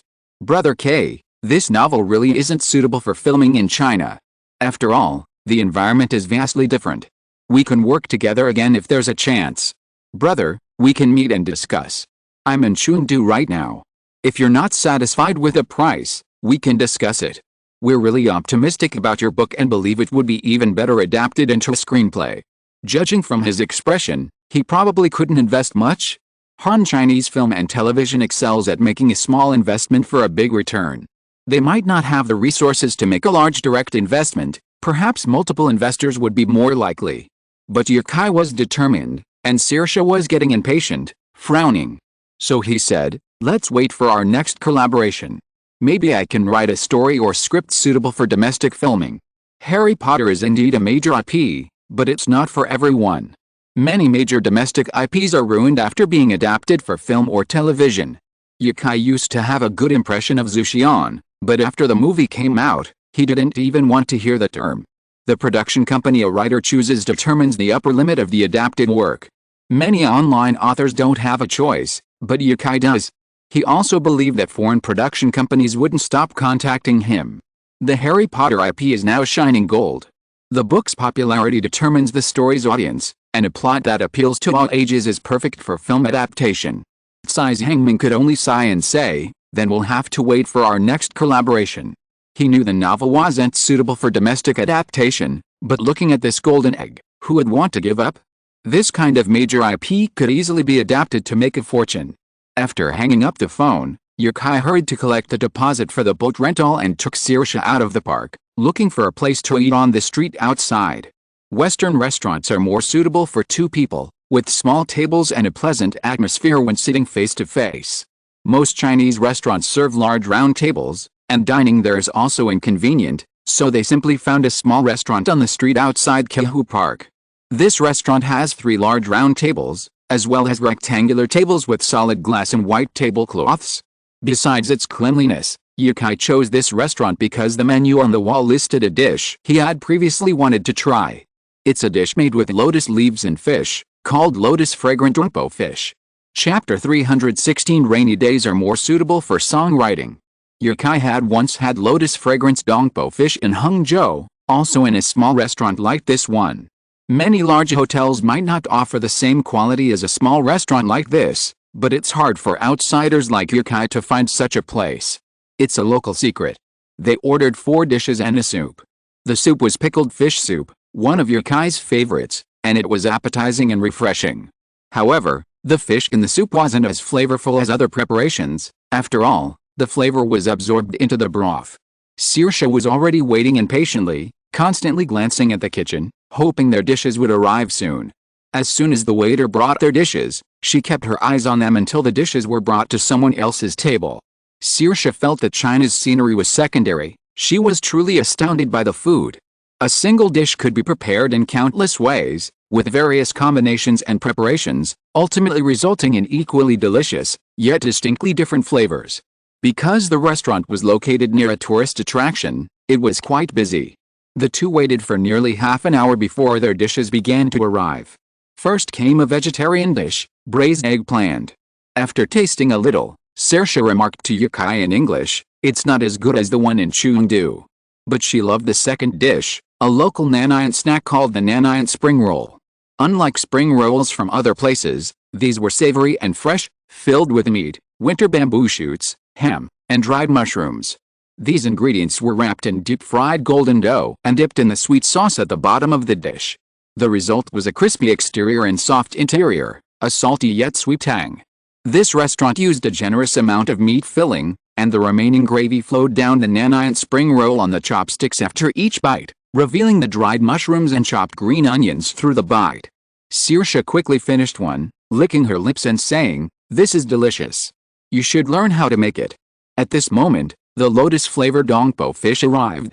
Yukai, taking photos with his phone, heard Saoirse's words and retorted, "Why should I learn? It seems pretty simple. I'll leave it to you. I'll find you a menu when I get back. Didn't we agree? I'll make the Western dishes, and you'll make the Chinese dishes. Now I feel so bad. We mostly eat Chinese food together, right? You're just responsible for breakfast, and it's almost noon when we even get up." The two of them bickered, and Yukai posted the photos to his WeChat moments. Then, he invited Saoirse to try the lotus-flavored dongpo fish. The finished dish looked similar to the one he'd had in Hangzhou, but the flavor was different. The Hangzhou version was lighter, while the one at this restaurant had a richer flavor, seemingly enhanced with spices. But it was still delicious. The lotus leaves, after being blanched in boiling water, brought out a more intense lotus fragrance, which blended with the fish and pork belly, adding a refreshing vegetal aroma. This fragrance, even the rich condiments, couldn't mask, and it's the origin of the dish's name, its signature. As for the condiments' origins, even Yukai couldn't identify them.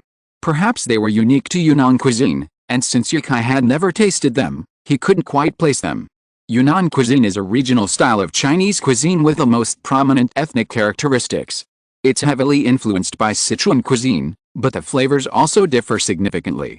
However, Yukai wasn't here to taste and rate the food as a gourmet, but simply to enjoy it as a gourmet. The fact that the food satisfied two discerning diners was truly remarkable. After a satisfying meal in a bowl of fish soup, a warm feeling instantly washed over them. A light raindrop pattered outside the window. Yukai quickly paid the bill and returned with Saoirse to their hotel, which was just down the street from the restaurant. This rain was expected to continue for a long time. Yukai saw it pouring for 2 hours, and with his current weather forecasting skills, he couldn't predict when it would stop. Shortly after returning to the hotel, a torrential downpour began. The sky outside the window suddenly turned a sea of water. The downpour came so suddenly that many people strolling the streets, thinking they were safe from the raindrops, were instantly drenched. They fled, screaming and shrieking, into nearby shops.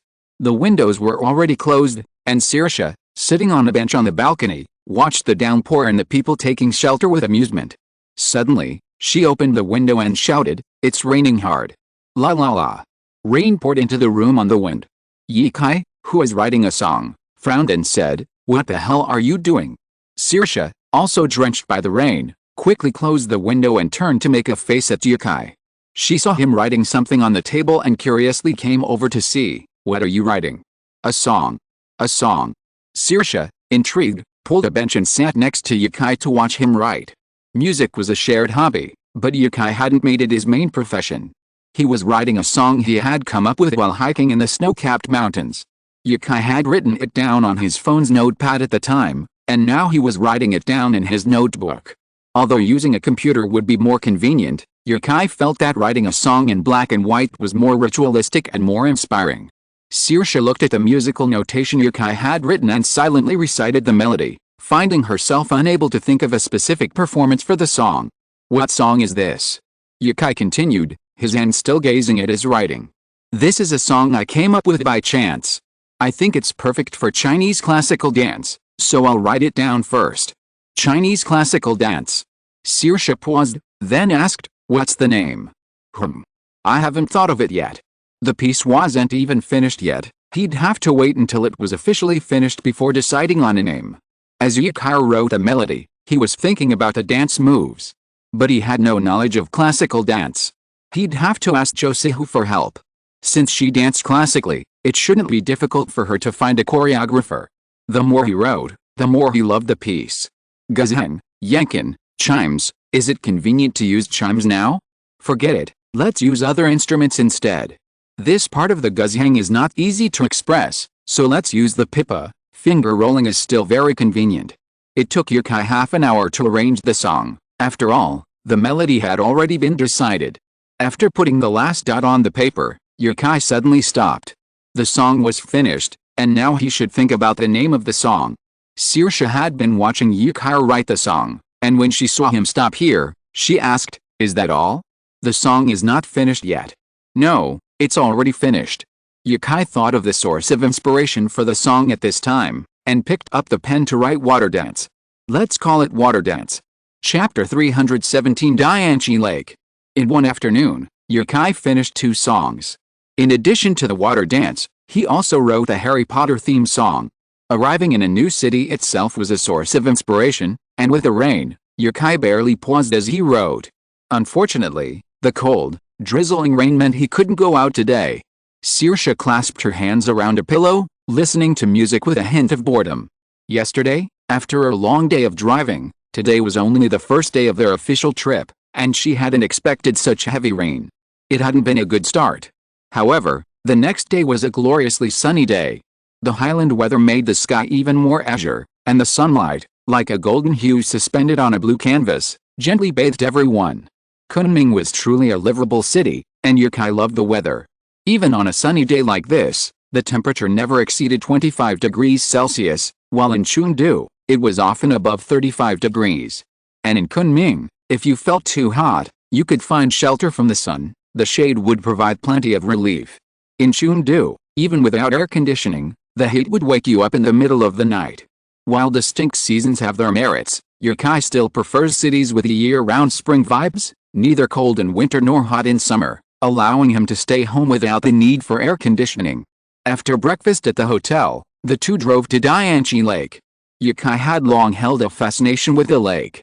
A long couplet by Sun Ranwing of the Qing dynasty reads, 500 miles of Dianchi Lake, rushing before my eyes.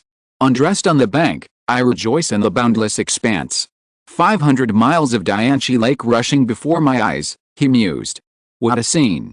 Ye Kai had never seen a larger lake than Hulan Lake, but Hulan Lake couldn't be compared to Dianchi and West Lake. After all, Dianchi and West Lake have been scenic lakes for thousands of years. Emperor Wu of the Han Dynasty, modeled after Dianchi Lake, dug the Kunming Lake in Chang'an for naval training. The Summer Palace in Beijing also has a Kunming Lake, a testament to the ancient people's love and admiration for Dianchi Lake. After a half-hour drive, they crossed Dianchi Lake on Huban West Road and arrived at Hajang Park. Yukai pointed to a mountain not far away and said to Saoirse, "This should be Zishan, a very famous mountain. We can go up there after we see Dianchi Lake." Saoirse nodded in agreement. She hadn't decided where to go yet, so she'd listen to Yukai's plans, but if she stumbled upon something interesting, that was a different story. Dianchi Lake was visible from the parking lot. The sky's blue reflected the lake's azure hue. No seagulls fluttered over the water. They'd probably flown back to Siberia, where they spend the winter. Yukai had expected a large number of tourists, but as he got closer, he realized there weren't as many as he'd expected. Hajang Park, like most parks in other cities, was a place for leisurely strolls. Perhaps he'd arrived at the wrong time. Winter might have seen more people. Standing by the railings of Hajang Park, the breeze, carrying the scent of algae, blew gently, a slight pungent aroma. Popping noises could be heard from the roadside. As they approached, they discovered two middle-aged men playing with spinning tops. Saoirse's eyes lit up, and she approached them and asked, "Uncle, how do you play with this?" The man spinning the top was a man in his 40s or 50s.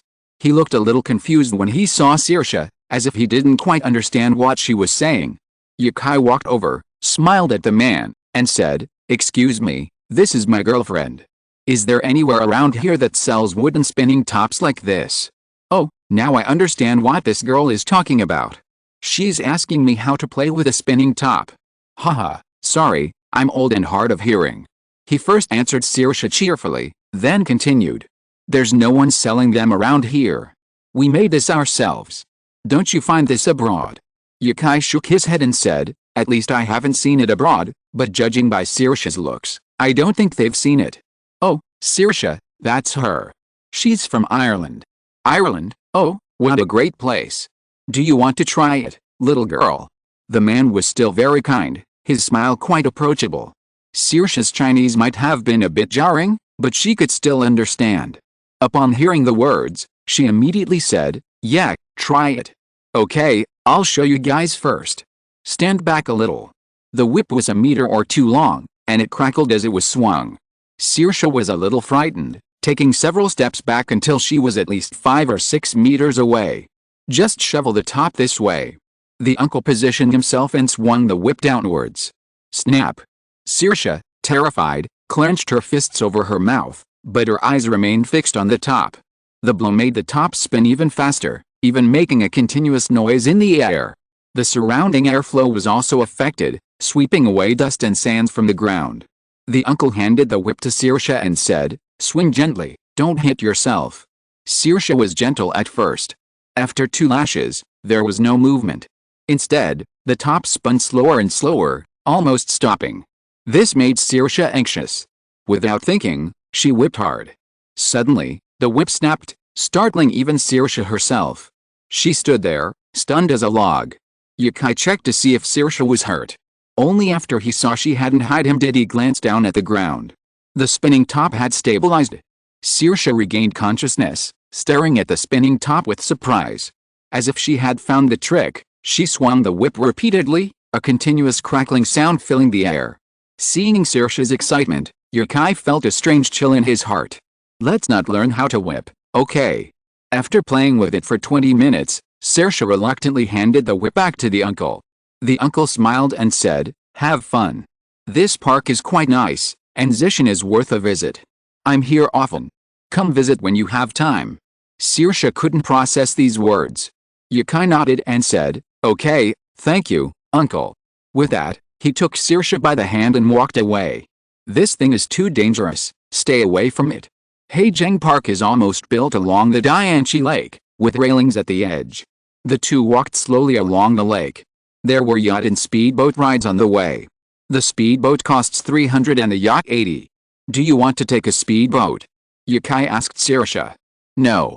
Well, I also think the water here is not as clean as Kehu Lake. Let's just stroll around." It was a bit strange to not be able to see seagulls on such a vast expanse of water. Occasionally, a lonely bird or two flew across the sky, and it was not known whether they were abandoned or lost. But they were also circling in the sky without landing. At this time, a jet plane roared across the blue sky, and the airflow left a straight path of white clouds in the sky. If you're listening to this novel on a channel other than Fanfic World, it means they downloaded and uploaded it without effort. We cordially invite you to visit our channel, Mundo Fanfic Novelists. There you'll find the original version of this story, and you can explore many other novels of various genres. We're waiting for you to immerse yourself in a world of incredible novels. Chapter 318, Taking Yukai to See the Villa. At the end of the railing, there was a guest house nestled among paddy fields. Except for the entrance, it was surrounded by water on all sides. Yukai was actually quite envious of this place. Plants were planted at the back, creating a vibrant greenery, while a clear spring filled the front. Seeing Yukai's envious expression, Saoirse laughed heartily. She stepped forward, patted him on the shoulder, and said, "You seem to really like houses like this. I love rivers, lakes, and the sea. I've always wanted a house like this." Saoirse concluded, "You just love water." Yukai fell into deep thought. Saoirse was right. He had always loved rivers and lakes since he was a child. Wasn't that what water is? Saoirse grabbed Yukai's hand and said, "I just saw a place that seems to be selling seaside villas. Let's go see if they're nice." She led Yukai to a stall set up by someone else. Sure enough, a nearby villa was having a sale. Even if you offered coupons worth thousands or even tens of thousands, no one who didn't already own a villa would buy one. A huge advertisement, propped up on several iron pillars, stood behind the salespeople in suits. The advertisement was for a seaside villa developed by a local real estate company. There were several room types, and the purchase came with a free renovation. A villa with a free renovation? So good? It should be the developer's entire renovation program. If every villa was designed by the owner and then renovated by the developer, wouldn't the developer be losing money? Yukai had studied design thoroughly and could even draw an interior design himself. While he wanted a villa by the sea, Yukai certainly wouldn't consider living near Dianchi Lake. Would Westlake be better? He hadn't yet fully explored Dianchi Lake, but he still preferred the exquisite beauty of Westlake. If he were to buy a villa, Westlake would definitely be his first choice. "Forget it, I'm not buying. Just take a look," Saoirse said, pulling Yukai toward the others. The salespeople in suits noticed someone approaching and quickly ran over from a distance, enthusiastically asking, "Guys, you've finally found the right place. Our house is definitely one of the best in Kunming." He gave a thumbs up and joked with a laugh. Saoirse nodded non-committally, then said in her half-fluent Chinese, "Well, take us to see the houses with sea views." There was no sea here, only the equally vast Dianchi Lake. The salesperson certainly wouldn't bother correcting customers with such minor complaints. She enthusiastically asked, Sure. What kind of houses would you like to see?" Saoirse looked at Yukai. Seeing this, Yukai couldn't refuse. Saoirse wanted to show him around, and wouldn't she be sad if he didn't even go? So, they decided to go see what the villas were like first. About 300 square meters, I guess. Wait a moment. He went back and rummaged through a box for a while, then came over with a bunch of keys and asked, "Are you guys driving here?" Yukai nodded and said, "Yes." "Okay, I'll go ahead on the electric scooter, and you can just follow me. The villa area isn't far from here, probably about a 20-minute drive." Their cars were also parked in the parking lot, so they walked together. The salesman's last name was Zhu, and Yukai said he could just call him Zio Zhu. Seeing he was older than him, he insisted. So he gave his full name, Zhuzhong. Ancestor? Brother Pig? Yukai decided to call him Manager Zhu. After all salespeople are sales managers, so that's the right way to address one. Zhuzhong didn't care what Yukai called him. To him, Yukai was just a high-quality client. What was a high-quality client? It was someone who had a good chance of actually buying a house, like a man in his 30s or a man over 40 who brought a young woman, Miao Ling, to view a property. Yukai, though young, was dressed in designer clothes. His girlfriend, though more casually dressed, was beautiful, and she was also a foreigner. Chinese men love to show off their wealth in front of women, especially a foreigner. Doesn't that make it all the more likely that he'd buy the house outright? And most likely pay in full. He guessed correctly. If Yukai wanted to buy, he'd definitely pay in full. But he didn't know that Yukai had only come with Saoirse to look around and hadn't considered buying. Saoirse's own house, by comparison, would be a villa in China. It had a living room, guest rooms, a master bedroom on the second floor, and a small balcony off the bedroom. But it was rented. Long-term rentals in Ireland are practically the same as buying, and most importantly, the rent is affordable, comparable to commercial properties in the second ring road of major Chinese cities. She could have lived on campus after school, but because Yukai loved the house, she kept it. Manager Zhu led the way, the air currents lifting the hem of his suit high. Wearing a suit, a helmet, and riding an electric scooter might seem rather ridiculous, but everyone struggles to make ends meet. The villa area is near Chengguang. Dianchi Lake is surrounded by farmland, making it look like the suburbs, but beyond the lake, it's still urban. In an area that looked like a park, Manager Zhu turned on his lights and headed inside. Saoirse suddenly said to Yukai, "What if we didn't see it and just left? That wouldn't be good. They happily brought you here, and were so welcoming.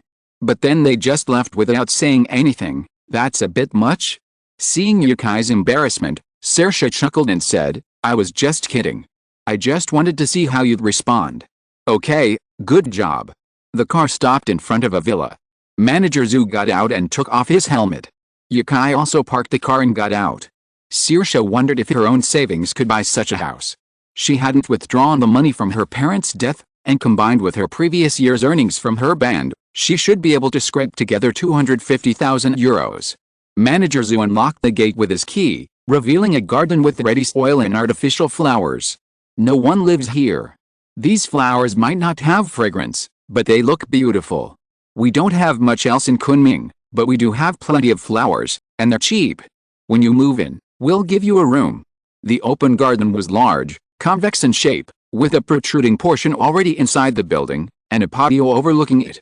The door to the left of the balcony led into the living room, which connected to the dining room and featured an open kitchen. The living room led to a bedroom and a shared bathroom. Yukai loved this living room the most. Besides the garden in front, there was also a balcony in the back, about 20 square meters, large enough for a bed. And not far away was Dianchi Lake. Wow, it was breathtakingly green, with a constant breeze. Manager Zhu and I went upstairs to the second floor, where there were several rooms. The bedroom and study windows offered a view of the lake nearby, a beautiful view. However, perhaps because the villa complex was surrounded by farmland, a faint odor could be detected when the windows were open. After showing Yukai around the entire villa, Manager Zhu asked nervously, "Mr. Yi, what do you think of this place? Everything else is fine, but the air is really not very good. Living by the lake is actually for the breeze and fresh air, and this place has neither. By the way, I haven't asked how much it costs per square meter here." Hearing Yukai's words, Manager Zhu sighed. It would be great to develop anything here, but so few houses have been sold over the years because of the current Dianchi Lake. The smell is really not very good. Now it is vigorously managed, but only a part of the core area with many tourists has been restored. 16,000 per square meter, we have a discount. Saoirse quickly calculated, and before Yukai could say anything, she exclaimed, €400,000? Or €500,000? Why is it so expensive? Chapter 319, Biji Mountain, Wafo Mountain. Saoirse actually just wanted to see what a seaside villa in China looked like and inquire about the price. She and Yukai had previously agreed that after graduation, she would settle down in China and would definitely need her own place. So, the seaside villa, which she and Yukai both admired, became her top choice. She hadn't expected the price to be so high after just a casual inquiry. "This is a developing country? I can't afford it. Goodbye."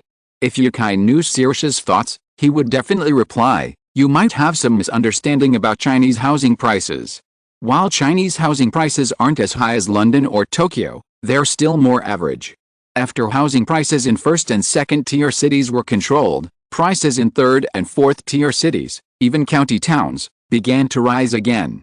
As one of the most livable cities, Kunming's housing prices were certainly not cheap. But Yukai wasn't concerned about housing prices. He gazed at Dianchi Lake outside the window for a long time, then suddenly pointed and asked, "Is this Class IV water?"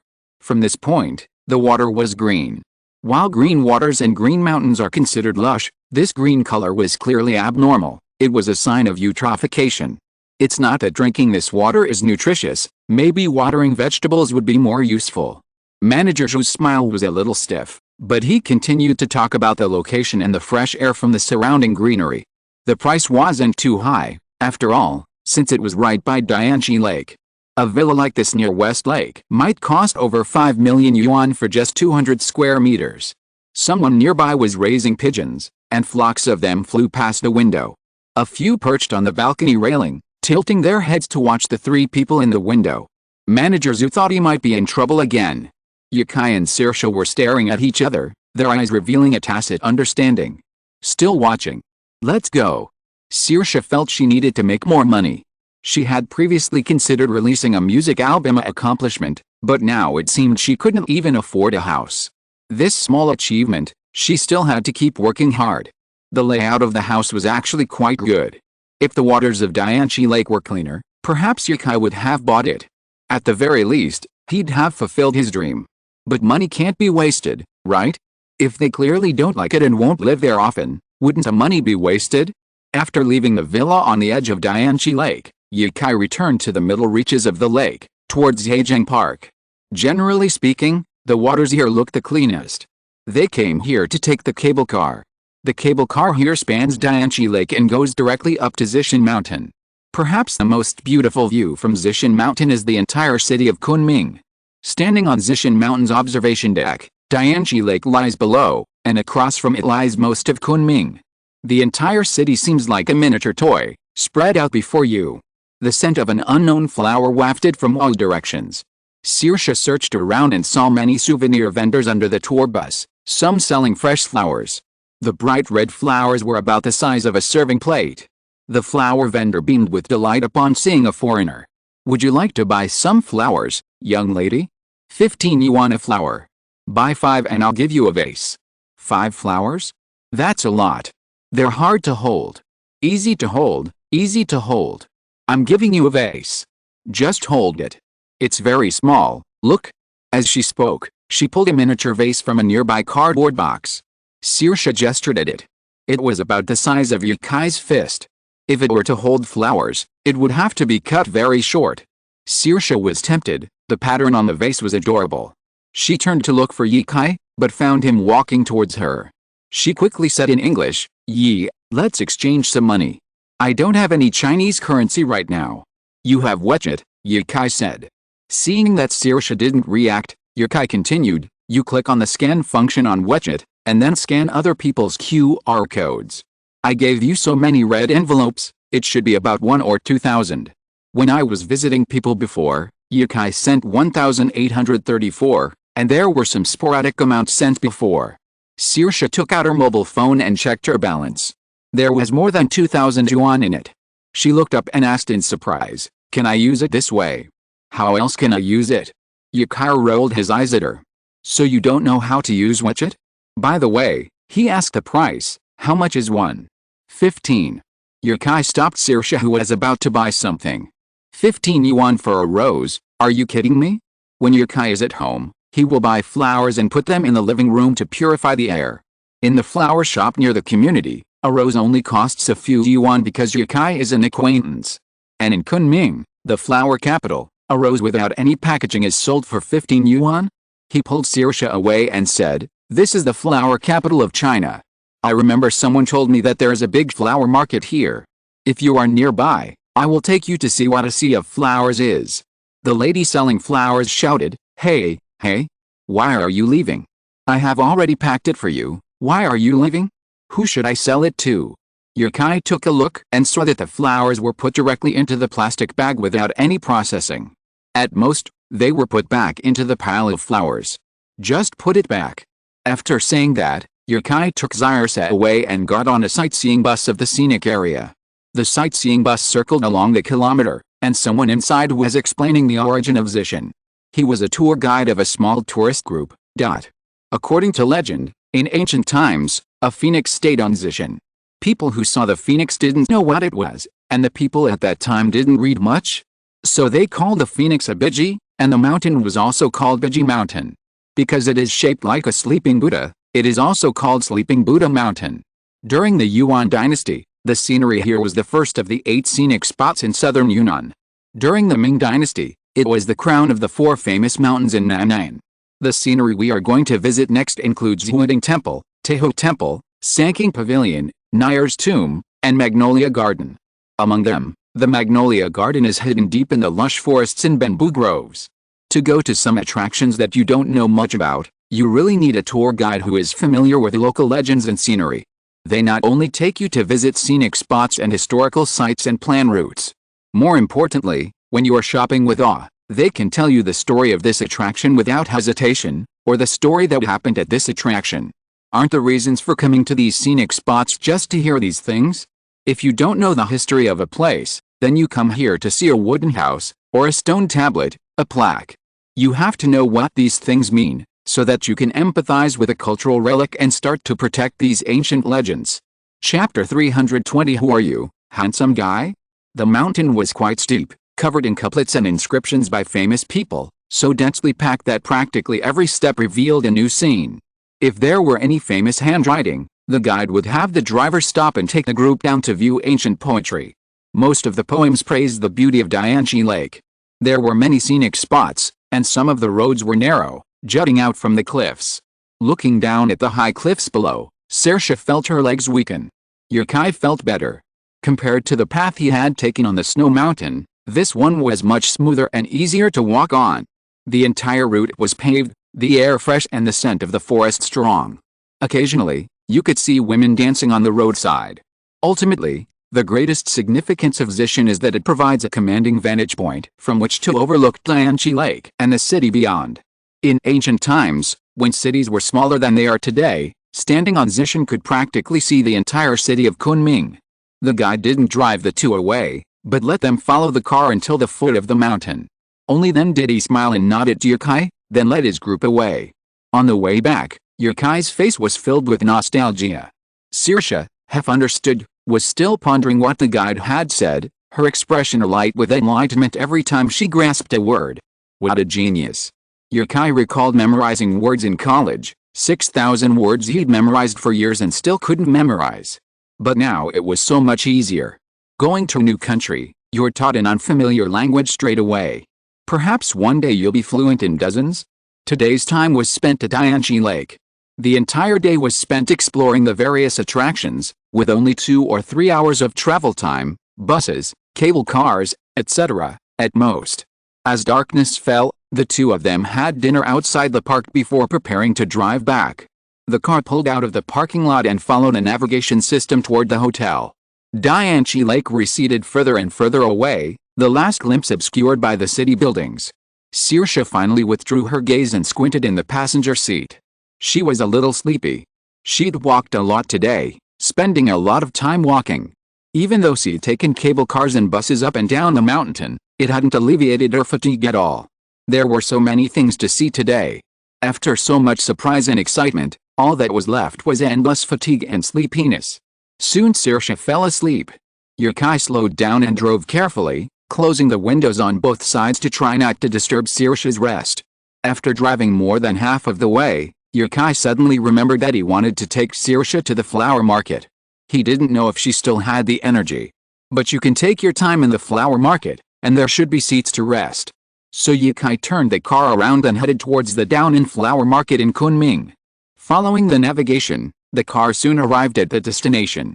The Down-in Flower Market is located in a relatively remote area. If you go further down this road, you will soon see the villa area you visited before. It is not far from Dianchi Lake, but you can't see it directly. You can only see Zishan Mountain. After waiting outside the market for over 10 minutes, Saoirse opened her eyes, rubbed them with her hands, stretched, and yawned. Darling, are we there yet? Yes, Yukai said, getting out of the car and unlocking the door for Saoirse from the other side. Come down for a walk, he said. As Saoirse stepped out, she was met with a gust of cold wind, sneezing violently. She quickly found her jacket in the car and put it on, quickly zipping it up. She asked Yukai, do you need one? No, Yukai said, not cold. He pointed to some glowing words in the distance and said, look, what's that? Following Yukai's finger, she saw a large building with the words Down-in International Flower Center illuminated in large letters. Below, in red, the words prosperous, strong, democratic, fair, and harmonious were displayed. Is this the flower shop you were talking about? Saoirse perked up. Seeing Yukai lock the door, she pulled him forward. Soon, they couldn't move any more. For some reason, People were everywhere outside. The door doesn't seem to be open.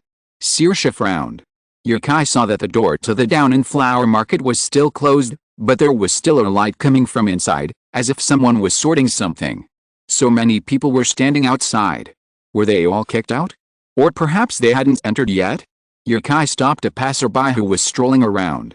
The man was not carrying a bag, and he was wearing a gray shirt and jeans. He looked like a local. "Hey, big brother, I'd like to ask why this door isn't open yet." A passerby, hands behind his back, asked as if being interviewed. It's going to open soon. It should open in a few minutes. It hasn't even started yet." "Oh, so that's how it is." The man pointed at the people and goods outside and said, "These are all going into trade. They're setting up the market inside. These vendors will be loading up their goods soon, and trading will continue until tomorrow morning." "Tomorrow morning? Then is it open during the day?" "It's open during the day, but the flowers aren't as plentiful, nor as spectacular. During the day, they're just the leftover flowers from tonight's sale, and they were used during the day, since there are more tourists." "Oh, thank you."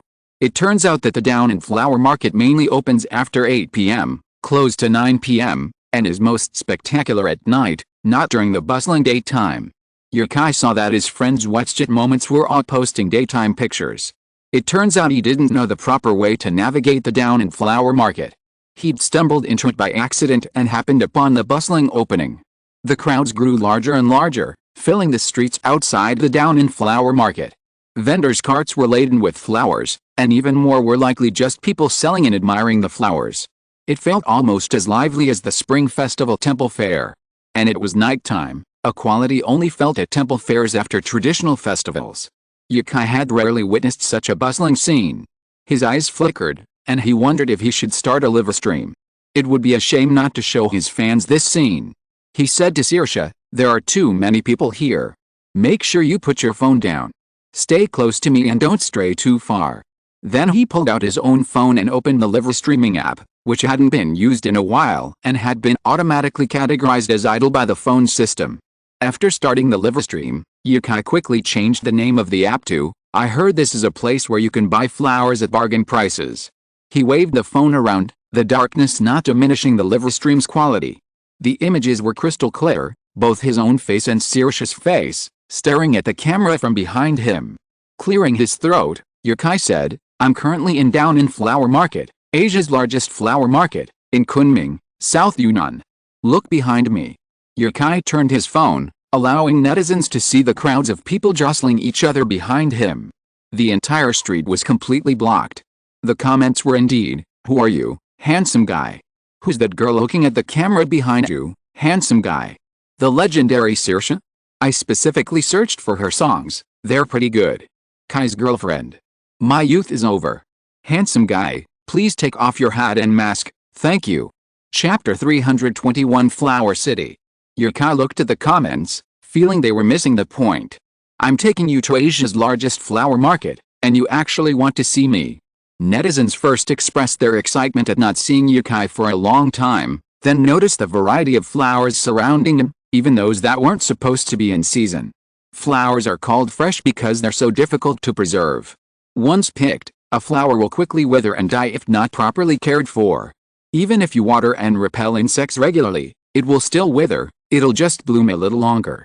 Is this the flower market? Downen? Brother Kai is in Nanayan? I'm at Kunming University of Science and Technology, not far from here. Brother Kai, wait for me, don't leave, I'm coming. The members of the sniper clan were truly everywhere. Yukai looked up at the crowd around him. There were women who lit up at his presence, and there were young men with jealous eyes, but it was clear none of them had noticed who this handsome young man was. Noticing this, Yukai felt relieved. Seeing the fans who had just arrived for his live broadcast, he estimated that Yukai would have left the place by the time they arrived. What was there to worry about not being discovered? Thinking of this, Yukai felt much more at ease and said to the screen, "After all, I am a well-known figure now, and I must not take off my mask. Besides, there are so many people here today, so wearing a mask is very necessary, okay? Let's get back to the topic. I started the live broadcast today because this kind of lively scene is rare. Anyway, I rarely see so many people gathered in the same place, and it's a flower market. Flowers, who doesn't like it? At this time, the market gate opened, and the vendors swarmed in. Saoirse wanted to go inside with great interest, and kept signaling to Yukai with her eyes. Yukai was still chatting with his friends in the live stream when he caught a glimpse of Saoirse. He smiled and said, "Let's go in later. It must be a mess in there right now, no rush." Comments drifted across the screen. Official announcement of the Irish girl. "Let's see her face. You've fallen in love with the wrong person. I didn't expect you'd find a girlfriend after only knowing you for a few months. You're such a scumbag." Yukai. He didn't consider himself an idol, but with a face like that, no matter how good you were in some area, there would always be people who only liked your looks. If you were to fall in love, many of these female fans would leave, but fortunately, Yukai didn't rely on them for his livelihood. As always, he didn't need too many fans. Even if an increase in followers on Weibo would be beneficial, Yukai wasn't in a rush. As long as he kept developing himself, his followers would eventually increase. Fans attracted by looks weren't stable, and Yukai wouldn't stop dating just for them, would he? After all, he was just a traveler. What did a traveler need so many female fans? Besides, people like Yukai pursue freedom. What kind of freedom is that if they have to hide even when they're dating? Yukai watched the comments on the barrage gravitate in a strange direction, as if they would continue to scroll on unless he met their demands. He shrugged and said to Saoirse, who was standing in the distance, "Come over here. They want to see you." It looked like Saoirse needed to be on camera, otherwise, even after entering the flower market, they'd be peppered with questions. It would be better to formally introduce her. When Saoirse came close, Yukai put his arm around her shoulders, their heads suddenly close together. "Formally introduce my girlfriend, Saoirse." Saoirse was startled by Yukai's sudden move, a flicker of panic in her pale blue eyes, but she quickly recovered and introduced herself confidently. "Hello everyone." There was still a hint of Westernness in her voice, but it was enough to understand what she meant.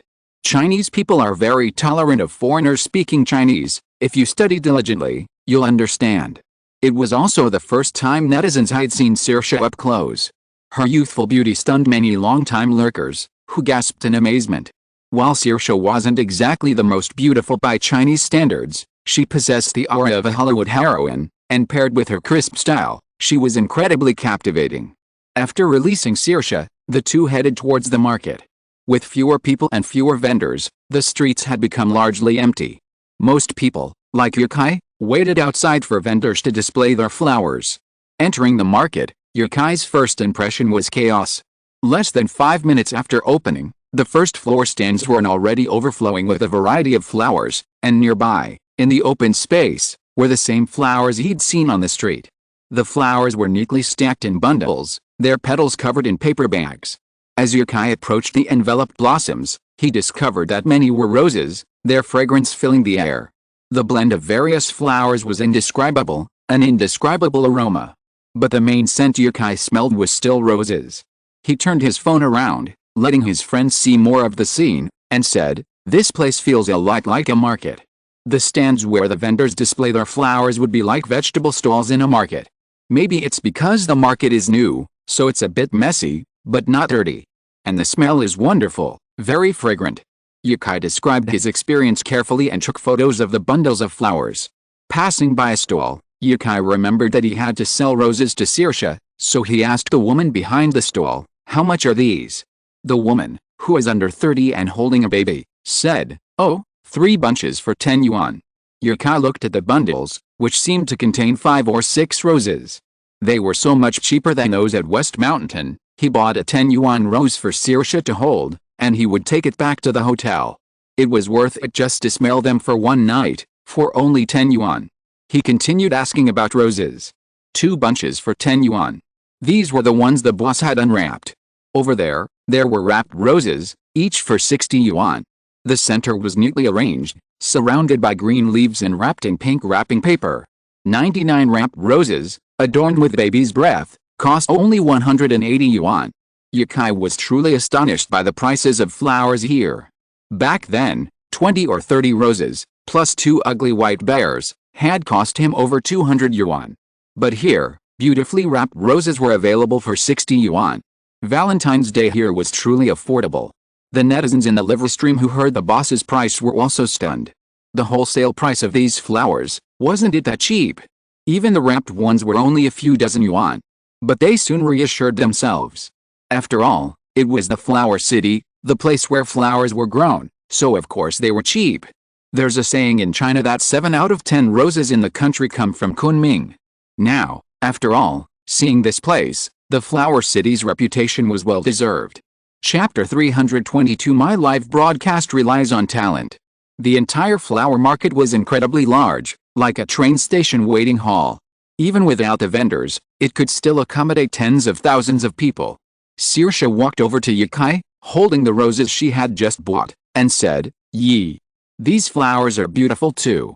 Yukai looked over and saw that the flowers Saoirse was talking about were blue roses, a variety of rose with a charming name Blue Rose.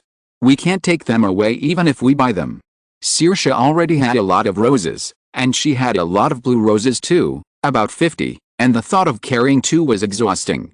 The florist, observing the 2 of them, stood up and said, "You can buy fewer, and I'll wrap the roses and roses together for you. That way, you only have 1 bouquet, and it'll look beautiful." That was a solution. Yukai asked Saoirse to hand the roses to the shopkeeper, smiling, "Thank you, thank you. How much?" 30 yuan will be fine." Yukai scanned the 30 yuan bill via WeChat. The shopkeeper didn't hesitate, trimming the rose stems to roughly the same length as the roses. Then he picked up some scattered blue roses and bundled them together with the roses. The shopkeeper was very skilled, completing the task in about 3 minutes. Finally, Yukai saw a bouquet of blue and red flowers. The 2 colors clashed strongly together, but it was truly beautiful. Saoirse happily accepted it and hugged it.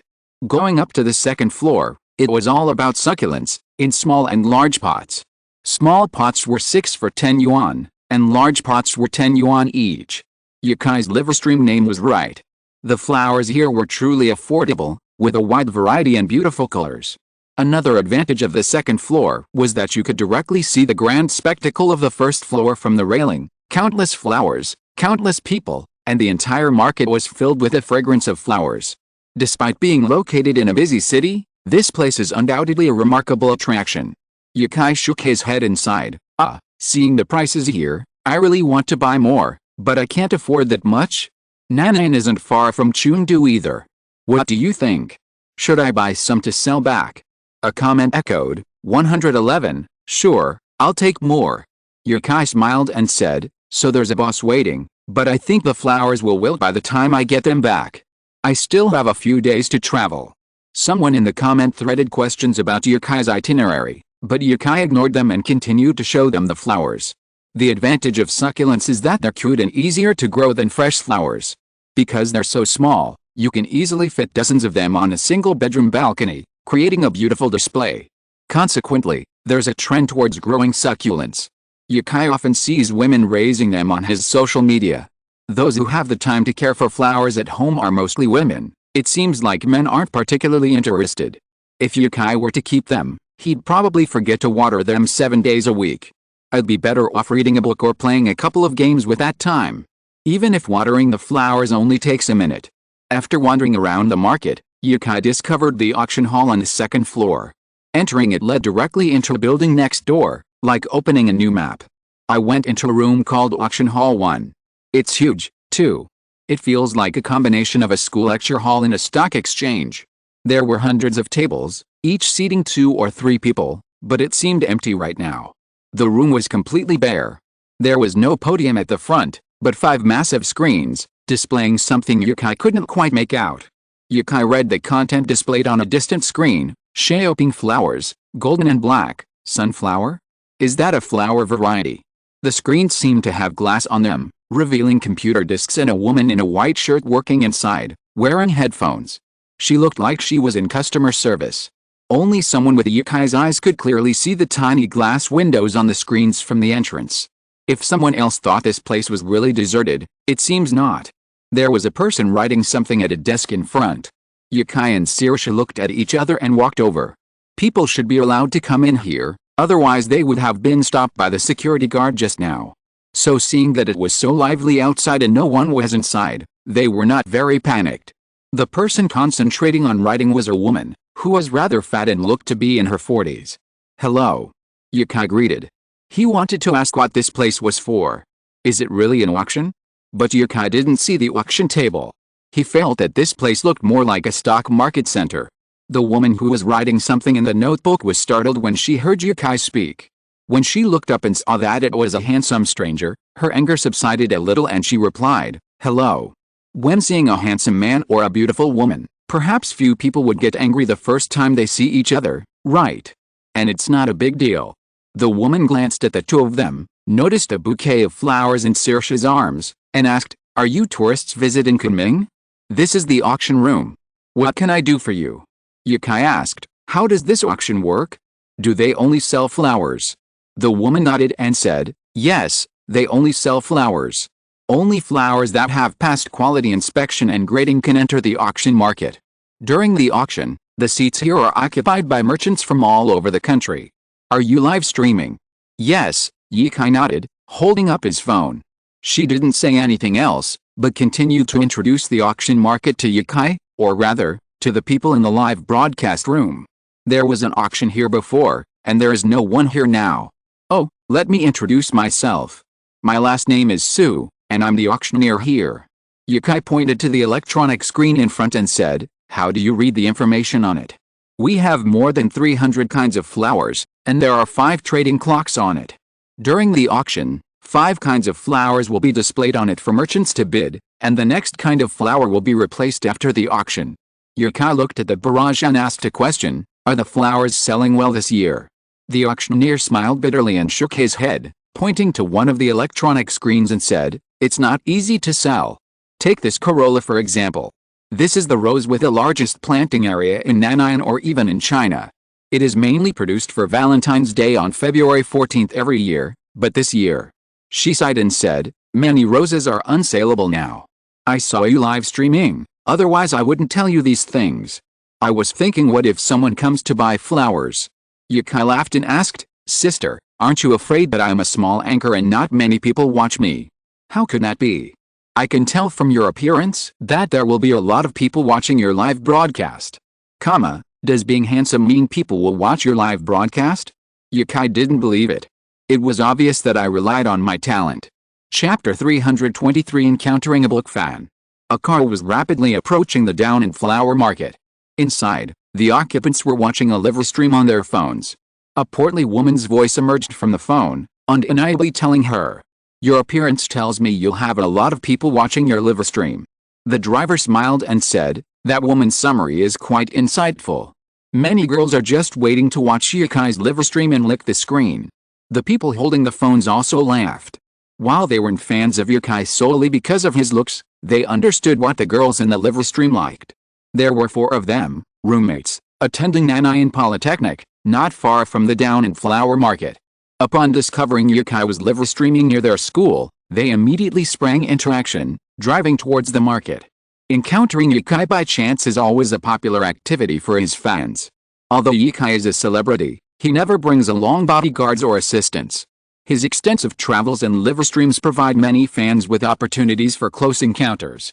The organizer of the car, Linzaya Omu, was a longtime Yukai fan, having been a fan ever since he first discovered his copy of Chinese Paladin. He and Dong Hui, who was driving, were both members of Yukai's fan group. Although his other 2 roommates hadn't joined the group, they were also very interested in Yukai, mainly because they were envious of his career. Since they had nothing to do that evening, they accompanied Linzaya Omu and the others to watch Yukai. Linzaya Omu watched as Yukai emerged from the auction room on his phone screen and anxiously asked, "Brother Kai has already left the auction room and seems to have finished browsing the flower market. Will he leave?" Dong Hui panicked. The entire dorm was out in the middle of the night. Were they going to come back empty-handed? He bluntly said, "No way. It's only been live for a short time, how could it end so quickly? It's not like you've watched Yukai's live broadcast." Dong Hui was speechless and drove silently. Yes, Yukai's live broadcasts were pretty much unlimited, and most of them were very short.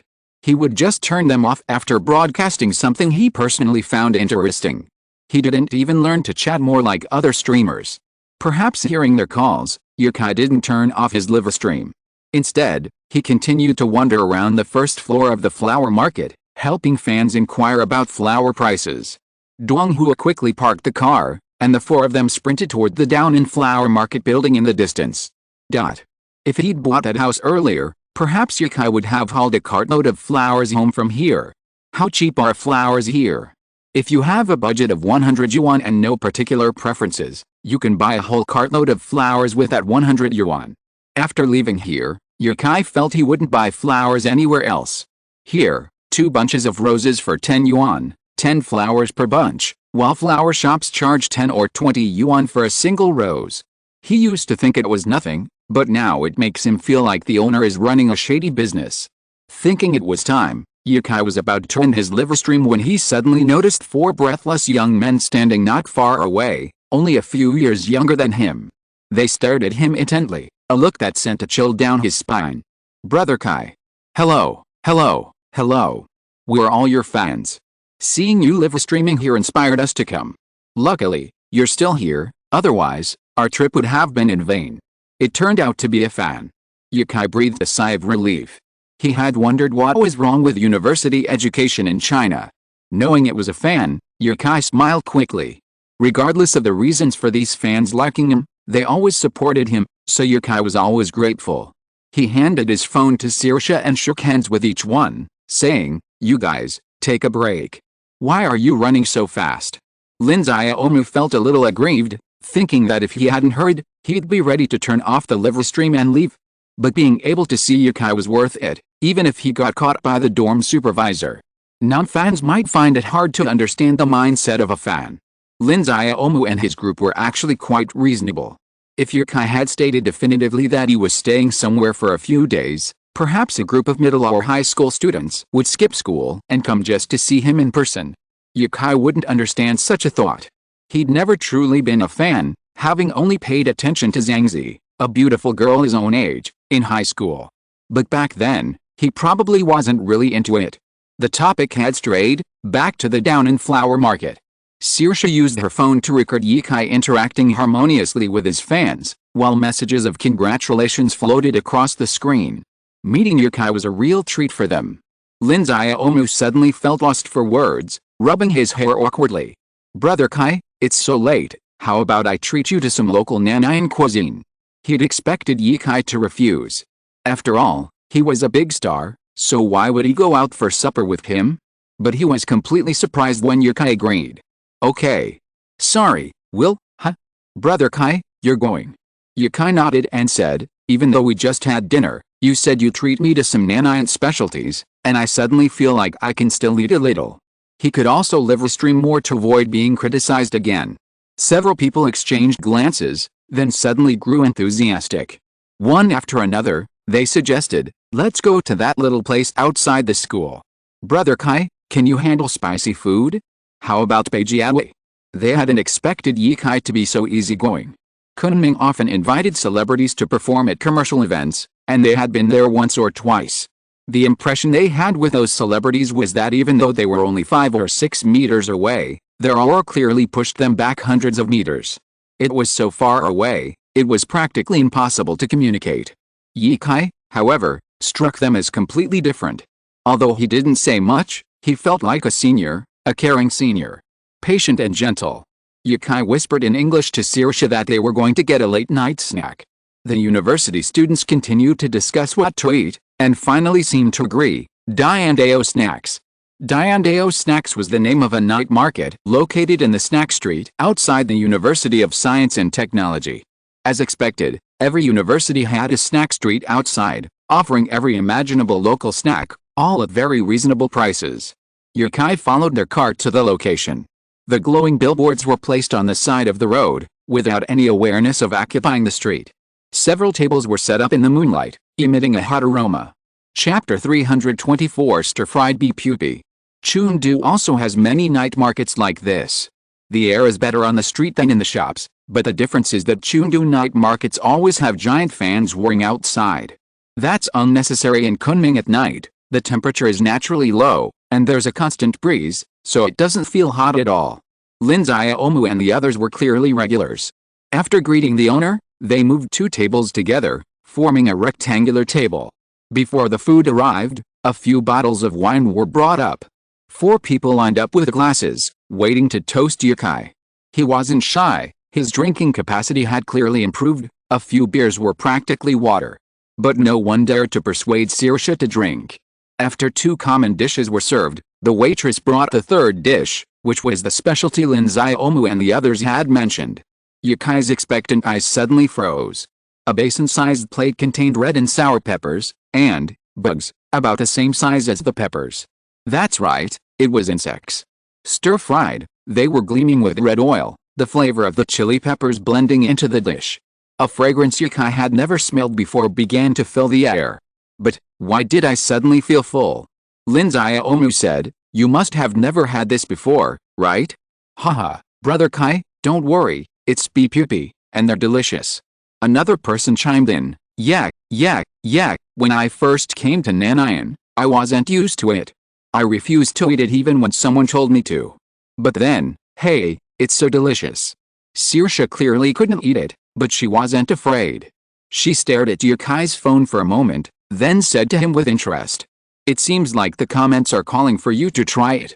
Yukai looked at the phone in Saoirse's hand. It's still on? I almost forgot if you hadn't told me. Oh, I'm turning it off. What's so fun about eating and drinking at the night market? He had thought it was something delicious, so he kept the live stream running. Otherwise, he would have turned it off when he left the flower market. Saoirse thought for a moment. She felt it was cumbersome to hold up her phone. But Yukai eating insects, why not record such an interesting thing? She was one of the many viewers in the live stream back then. She hesitated for a moment and said, how about, wait until you've finished eating before turning it off? Yukai rolled his eyes. Whose side are you on? Linzaomu had said he wanted a specialty dish, and it was true. This dish was indeed a specialty in Nanayan, and they could even make 100 insect banquet. Compared to other insects, bee pupae were actually quite basic. Furthermore, bee pupae were very nutritious, with protein comparable to beef and no fat, making them easily absorbed by the body and perfect for those who exercise regularly. Yukai had no doubt about the taste of the dish, he could smell it was delicious. However, this was his first time eating something like this, and he had to overcome a mental barrier. Sighing, Yukai tapped his chopsticks twice in the bowl, then raised them above the stir-fried bee pupae. He said with a fearless demeanor, well, let me be Bear Grylls for once. Linzaomu and his roommates exchanged glances, then smiled and said, not really, Brother Kai. In our eyes, you're the ultimate explorer and adventurer. I'm a traveler, out enjoying life. Yukai prompted. He picked and chose among the dishes, finally closing his eyes and putting one into his mouth. A second ago, Yukai's mental aversion was so extreme that he even considered putting down his chopsticks and giving up on the taste. But when the bee pupae actually touched his lips, the tension in his heart snapped. I dared eat African snacks, so why wouldn't I dare try Chinese delicacies? If it's been passed down and become a local delicacy, there must be a reason. Yukai had even tried the snail noodles that many people found unacceptable. This bee pupae, it looked terrifying, but it actually tasted delicious. Crispy yet spicy, the Sancho and chili peppers blended into the honey bee chrysalis, combined with the chrysalis's inherent sweetness, create a rich aroma. Combined with its tender texture, it leaves a lasting aftertaste. If you put aside your prejudices, this dish is practically the same as stir-fried shrimp, yet boasts a distinct flavor profile, making it a rare treat for many foodies. Linzaomu curiously asked, Brother Kai, how is it? Not bad, right? Yukai put down his chopsticks, leaned back in his chair, and looked at them. Not bad, it tastes great. It definitely has a reason for its longevity. At this moment, Yukai suddenly thought of something and said to them, I've said this many times during live streams, don't always call me Brother Kai. Isn't it better to call me Brother Yi? You remind me of a streamer I used to love. The young men laughed. That's why we like calling you Brother Kai. It's so intimate, and we can even play memes. Saoirse returned her phone to Yukai. He took it and looked. Sure enough, the comments were all about him eating bee pupae. Eat anything? Can you have some boundaries? Are insects edible?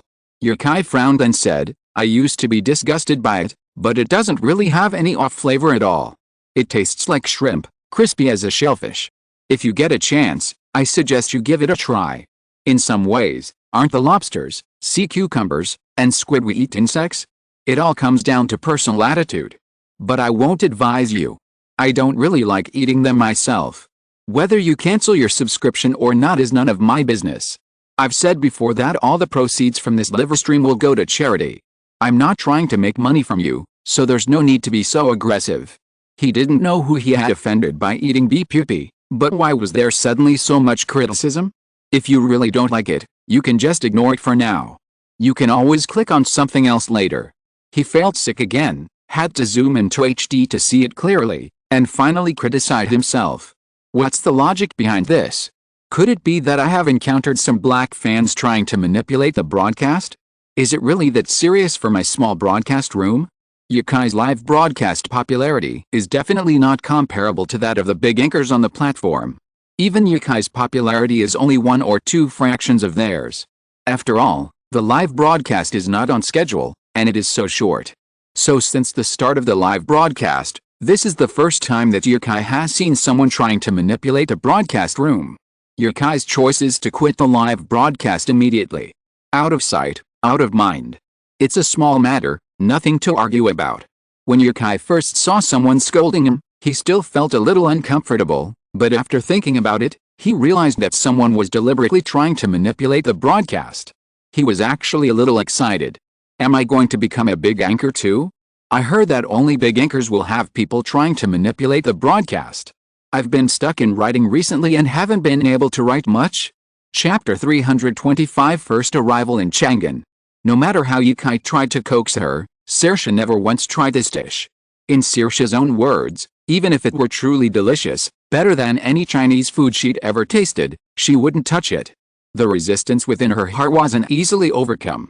After taking photos with a few fans and signing autographs, Yukai returned to the hotel late, showered, and prepared to rest. It was already past 10 o'clock, and the street below was deserted. Yukai closed the window, shutting out the wind's noise, and the room was completely silent. We're leaving tomorrow, Saoirse stretched and yawned. Yes, so where are we going? Yukai shrugged nonchalantly. Who knows? It's a long way from here to our next destination, so we'll rest up there tomorrow when we get tired of driving. The journey from Chengdu to Kunming took just 1 day, thanks to Yukai's skillful driving, which allowed him to zip along the highway. While it was fast, it was exhausting. Saoirse was either sleeping or playing on her phone, which was quite boring.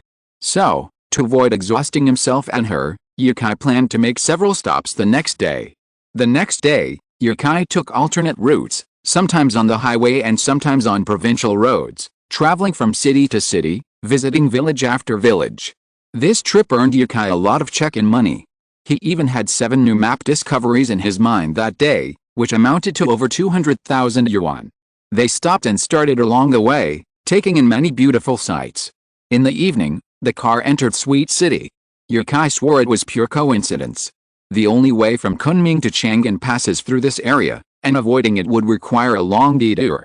However, Yukai didn't drive into the city, but instead exited the highway in a nearby town. This was Yong'an Town, not far from Sweet City.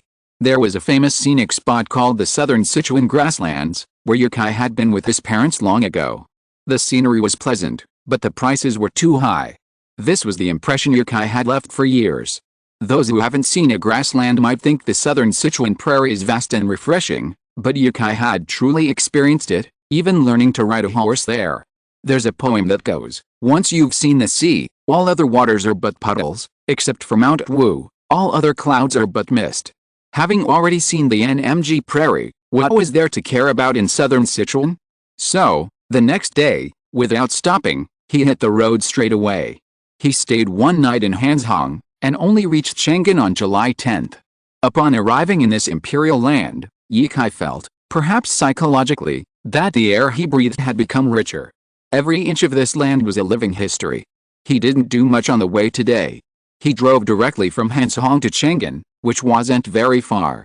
He left Hanzhong at 10 a.m. and arrived in Chang'an at 2 p.m. Their hotel was at the Great Wall Building, and once upstairs, they began searching for nearby attractions. Yukai did most of the searching on his phone, Saoirse watching. But he soon became overwhelmed with choices. The area was teeming with attractions. Big Wild Goose Pagoda, Small Wild Goose Pagoda, city walls, museums, bell towers, the Tang Paradise. And that's not even counting the more distant Tuaking Hot Spring and Mount Hua. Yukai was fascinated by the Huaking hot spring. There's a line in Song of Everlasting Regret, "In the cold spring, I was granted a bath in the Huaking pool, where the warm waters washed my skin smooth and smooth." Just thinking about it was beautiful. But today, he'd rather visit the surrounding attractions and visit Mount Hua tomorrow or the day after. He randomly selected a nearby spot, the Xi'an City Wall. The map showed it was only 2 or 3 blocks from the Great Wall Tower, so Yukai decided to walk instead of calling a taxi. Xi'an was visited by far more tourists than Kunming. People dressed as tourists could be seen everywhere, and bicycles and electric scooters honked their horns through the quaint streets. Saoirse hadn't much experience with many of China's attractions, but she loved streets like these. She was captivated by the uniquely Chinese atmosphere. She murmured to herself, "Could it be that living in a place like this is what makes you so outstanding?" However, Yukai overheard her words and said, somewhat speechlessly, "Isn't it like this in many places in Asia? If that can make people outstanding, then India is simply too good." Yukai wanted to find an opportunity to visit other Asian countries. His last visit to an island nation had changed many of his preconceived notions about island nations. Only then did Yukai realize what island nations are like today. Reading 10,000 books is not as good as traveling 10,000 miles. This saying still rings true today. Saoirse snorted. Yukai's words gave her a different understanding of such down-to-earth places. Down-to-earth equals crowded places. Not romantic at all. Seeing a Rao Giamo, Chinese Rao Giamo, shop on the road, Yukai's eyes lit up and he pulled Saoirse towards it. It doesn't matter if you're not hungry, it's just a snack, and snacks won't fill you up. The shop is called Yipin Rao Giamo. It's not big, but the decor is quite nice. 2 walls are covered in beautiful wallpaper, and the rest of the decor is also very modern. But you can't get in. It's too small to fit a table, so the owner simply forgoes it. Since they're just selling Rao Giamo, customers can just stand outside and wait. There's already a line waiting. There are 3 people in front of Yukai, and it's soon his turn. The owner, a man in his 40s, wearing a white hat and a sash, and disposable gloves, looked at Yukai and asked, "What would you like, young man?" Yukai looked at the menu posted to the side. There were meat options, lean, fatty, and skin-on, along with other side dishes. Yukai noticed shredded potatoes and dried tofu. "So, can you add vegetables to Rao Giamo?